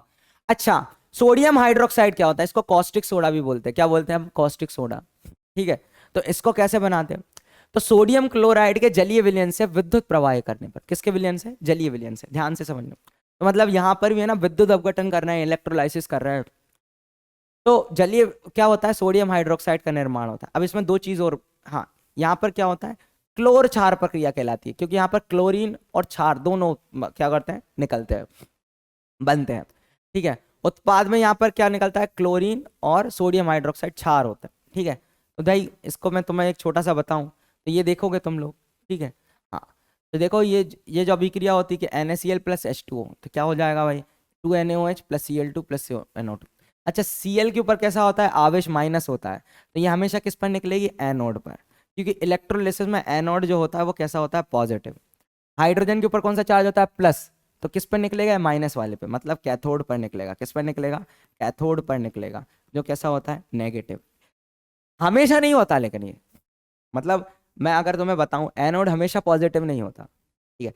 बट इलेक्ट्रोलिसिस की प्रोसेस में अगर हम बात करें, विद्युत अपघटन की प्रोसेस में, वो क्या होता है, एनोड पॉजिटिव होता है, तो उस पर नेगेटिव वाली गैस निकलेगी जो एनोड अपना Cl2 है, ठीक है। और हाइड्रोजन कैसा होता है, पॉजिटिव होता है, H प्लस होता है ना, हाँ, तो वो किस पे निकलेगा, कैथोड पे निकलेगा, ठीक है। ये सिंपल था भाई, ये पता होना चाहिए। अगर मैं तुम्हें ध्यान से देखूं, है ना, तो अपनी जो योजना है वो यहाँ दिखाते हैं। यहाँ पर क्या है मेरे प्यारे बच्चों, ये एनोड है, इंग्लिश में लिखते हैं, ये कैथोड है। क्या बात है, ठीक है। हाँ, और यहाँ पर देखो क्या होगा, यहाँ पर क्या होगा भाई, यहाँ से तुम क्या डालोगे, NaCl यहाँ से तुम NaCl डालोगे और वहां से सोडियम हाइड्रोक्साइड निकलेगा। क्या निकलेगा, सोडियम हाइड्रोक्साइड। ठीक है, मजाक कर रहा हूँ, यहाँ पे ध्यान रखना। यहाँ से क्या होगा, सोडियम क्लोराइड डालते हैं अपन, ठीक है, यहाँ से ब्राइन सप्लाई होता है, और जैसे ही है ना, यहाँ पर क्या होता है, अभिक्रिया होती है, इलेक्ट्रोलिसिस होता है, वियोजन होता है। कौन कौन सी चीज मिलती है हमको यहाँ पर, ये कौन सा है, एनोड है ना, तो एनोड पे अपने को क्या मिलती है, क्लोरीन गैस मिलती है। कौन सी गैस मिलती है, क्लोरीन गैस मिलती है। यहाँ क्लोरीन गैस मिलती है, और यहाँ पर कौन सी गैस निकलती है, हाइड्रोजन गैस निकलती है। ये हमेशा याद रखना, ये हमेशा याद रखना, ठीक है। हाँ भाई, और बहुत बढ़िया, ठीक है। क्लोरीन गैस एनोड पर मुक्त होती है, जैसा मैंने बताया। क्लोरीन गैस कहाँ होती है, एनोड पर मुक्त होती है।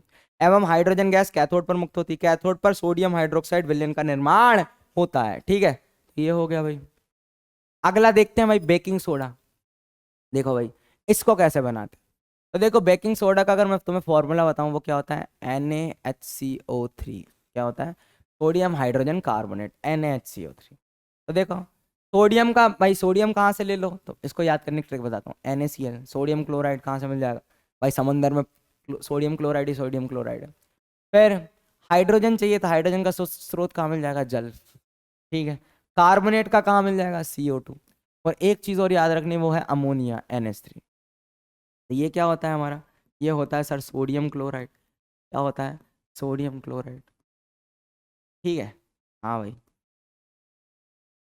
सोडियम क्लोराइड, ये मेरा जल है, ये मेरा कार्बन कार्बन डाइऑक्साइड है, ठीक है। हाँ भाई साहब, ये मेरा अमोनिया है। तो जब है ना ये अभिक्रिया करते हैं मेरे प्यारे बच्चों, तो बनता क्या है, जो बना रहे हैं वो क्या होगा हमारा, सोडियम हाइड्रोजन कार्बोनेट, ठीक है। और एक चीज़ रिलीज होती है जो बहुत इंपॉर्टेंट है, वो क्या है हमारी, अमोनियम क्लोराइड। ये इंपॉर्टेंट इसलिए है, ठीक है, अभी बताएंगे कैसे। सोडियम बाइकार्बोनेट, ये हमारा क्या होता है, बेकिंग सोडा। क्या है अपना, बेकिंग सोडा। मतलब बेकिंग सोडा का मुख्य संगठक है, क्योंकि बेकिंग सोडा में क्या होता है मालूम तुम्हें, बेकिंग सोडा में दो चीज़ का मिक्स होता है। एक ये होता है NaHCO3, और इसके साथ टार्टरिक अम्ल रहता है। बेकिंग सोडा क्या होता है, टार्टरिक अम्ल, ठीक है, प्लस क्या होता है अपना, यही sodium hydrogen carbonate, sodium hydrogen carbonate. बहुत बढ़िया, बहुत बढ़िया, इधर देख। हाँ भाई, तो ये हमें याद रखना है भाई, जैसा बताया मैंने, बेकिंग सोडा के क्या क्या उपयोग है, ऐसे बनता है, ठीक है। इसको रिसाइकल करते हैं अपन किससे, चूने के पानी से, कैल्शियम हाइड्रोक्साइड के साथ। ये वापस कैल्शियम हाइड्रोक्साइड के साथ मिलकर क्या बना लेता है हमारा, हमारा बना लेता है NH4OH, ठीक है। और जिसका हम फिर से क्या कर लेते हैं, यूज़ कर लेते हैं, है ना, अमोनिया बनाने के लिए, ठीक है। हाँ भाई, बहुत बढ़िया। अगला देखते हैं भाई, अगला सुनो। इस अभिक्रिया में उत्पन्न कार्बन डाइऑक्साइड के द्वारा पाव, रोटी और केक। देखो भाई, यहाँ पर क्या निकल रहा है भाई, हाँ एक सेकंड में बताते हैं। बेकिंग पाउडर बनाने में बेकिंग सोडा, ठीक है, एवं टार्टरिक अम्ल जैसे का एक मंद खाद्य अम्ल का मिश्रण होता है। बेकिंग पाउडर को गर्म करने किया जाता है, तो ये जल में या जल में मिलाया जाता है, तो निम्न अभिक्रिया होती है। देखो क्या होता है कि जैसे ही है ना, NaCO3 को तुम गर्म करोगे, क्या करोगे, गर्म करोगे, ठीक है। हाँ, किस माध्यम में, अम्लीय माध्यम में, H+ ले लो, एसिड है ना, अम्लीय माध्यम। इसके साथ क्या बनेगा भाई, देखो Na+ का एक सॉल्ट बनेगा, Na+ का सॉल्ट बनेगा जो अम्ल के साथ आएगा, और H+ और HCO3 मिलकर बनाएंगे H2CO3। क्या बनाएंगे, H2CO3, जो वापस टूट कर किस में बनाएंगे, CO2 + H2O। तो ये जो CO2 है ना, जैसे तुम बेकिंग सोडा को है ना, मतलब अगर हम बात करें जहाँ पर भी तुम देखोगे ना, पाव रोटी वगैरह में या केक में, है ना, हम जब गर्म होता है, पाव रोटी वगैरह बनाते हैं, जब गर्म होता है, ये CO2 गैस निकलती है और एकदम फूल जाती है। क्या निकल जाती है, गैस निकलती है भाई, छोटे छोटे तुम होल्स देख सकते हो वहाँ पर, छोटे छोटे छिद्र देते हैं, वो किसके होते हैं, वो CO2 गैस निकलने के कारण। तो उठाया, खमीर को उठाया या फुलाया जाता है, ठीक है, मैं खमीर उठाया या फुलाया जा सकता है। तो ये एक छोटी सी चीज़ थी जो तुम्हें पता होनी चाहिए। फिर सोडियम हाइड्रोजन कार्बोनेट को एंटासिड्स का एक मुख्य संघटक है, ठीक है। एंटासिड समझते हो ना? हाँ, प्रति अम्ल, एसिडिटी वगैरह में यूज करते हैं। कि क्षारीय होने के कारण ये पेट में अम्ल की अधिकता को उदासीन करके पहुंचाता है भाई। हाँ ठीक है। सोडा अम्ल का, है ना, मैंने बताया था अग्निशामक में भी उपयोग होता है। सोडा अम्ल का किस में होता है? अग्निशामक में भी उपयोग होता है। क्यों होता है भाई अग्निशामक? बताया था मैंने कि CO2 रिलीज करते हैं, और CO2 क्या करती है भाई? आग बुझाने में काम होती है। चलो धोने का सोडा कैसे बनता है, देखो सुनाते। तो धोने का सोडा क्या कर दो, सोडियम हाइड्रोजन कार्बोनेट को गर्म कर दो। तो क्या कर दो भाई, वही सन दिखाते हैं कि NaHCO3 को गर्म कर दो। जैसे ही तुम गर्म करते हो तो बनता है Na2CO3। क्या बनता है? Na2CO3। इसकी 2 यूनिट्स लेते हैं। और क्या होता है देखो, जैसे कि अगर मैं तुम्हें दिखाऊं, है ना, ध्यान से समझो, अगर तुम ध्यान से समझोगे इसको, ऐसा कुछ होता है कि मैं यहाँ लेता हूँ NaHCO3, ठीक है, और एक और ले लो NaHCO3। अब क्या होगा भाई, 2 Na जो है और एक CO3 है, ठीक है। हाँ, जो Na और CO3 है, मैं तुम्हें दिखाऊं कि ये जो Na है ना, और ये जो CO3 है, ठीक है, Na और ये जो CO3 है, ठीक है। हाँ, ध्यान से, लेट मी करेक्टेड एक बार और। क्या हो रहा है भाई? हाँ भाई, कैसे कैसे एंक जा रहे हैं। अब सुनो, अब Na जो है ना, Na जो है ये दिया हुआ है ना, ये जो Na, ये CO3 और ये Na, ठीक है, ये मिलके क्या बना लेते हैं? Na2CO3। क्या बना लेते हैं? Na2CO3। और ये बनाते हैं H2CO3। H2CO3 विघटित होकर क्या बनाता है? H2O plus CO2। वही अभिक्रिया को अपने को लिखना है। तो ये क्या बनाएंगे? H2O plus CO2। ठीक है, कैसे हुआ? अभी ध्यान से देखोगे तुम, 2 Na और एक CO3 मिलकर Na2CO3 बना लिया, और 2 H और एक CO3 ने H2CO3 बनाया, जो विघटित होकर H2O प्लस CO2 बना रहा है। तो ये बहुत प्यारी सी बात है, मेरे प्यारे बच्चों को आनी चाहिए, मेरे प्यारे बच्चों को आनी चाहिए, ठीक है। धोने का सोडा में क्या होता है भाई? सोडियम कार्बोनेट का उपयोग भाई कहाँ कहाँ करते हो? सावन एवं कांच उद्योग में करते हैं। इसका उपयोग बोरेस जैसे, है ना, महत्वपूर्ण यौगिक में भी किया जाता है, ठीक है, और सोडियम यौगिक के उत्पादन में होता है, ठीक है। फिर एक बात करें किसकी, सोडियम कार्बोनेट का उपयोग घरों में साफ सफाई में करते हैं भाई, है ना। और क्या है, जल की स्थायी कठोरता को हटाने के लिए भी इसका उपयोग किया जाता है। तो ये याद रखना तुम लोग। अब मोस्ट इंपॉर्टेंट अपन बात करते हैं किसकी? प्लास्टर ऑफ पेरिस की। तो देखो, जिप्सम एक होता है जो क्या होता है हमारा CaSO4.2H2O। अगर हम बात करें प्लास्टर ऑफ पेरिस की, तो फ्रांस की राजधानी पेरिस में पाया जाने वाला एक महत्वपूर्ण यौगिक है।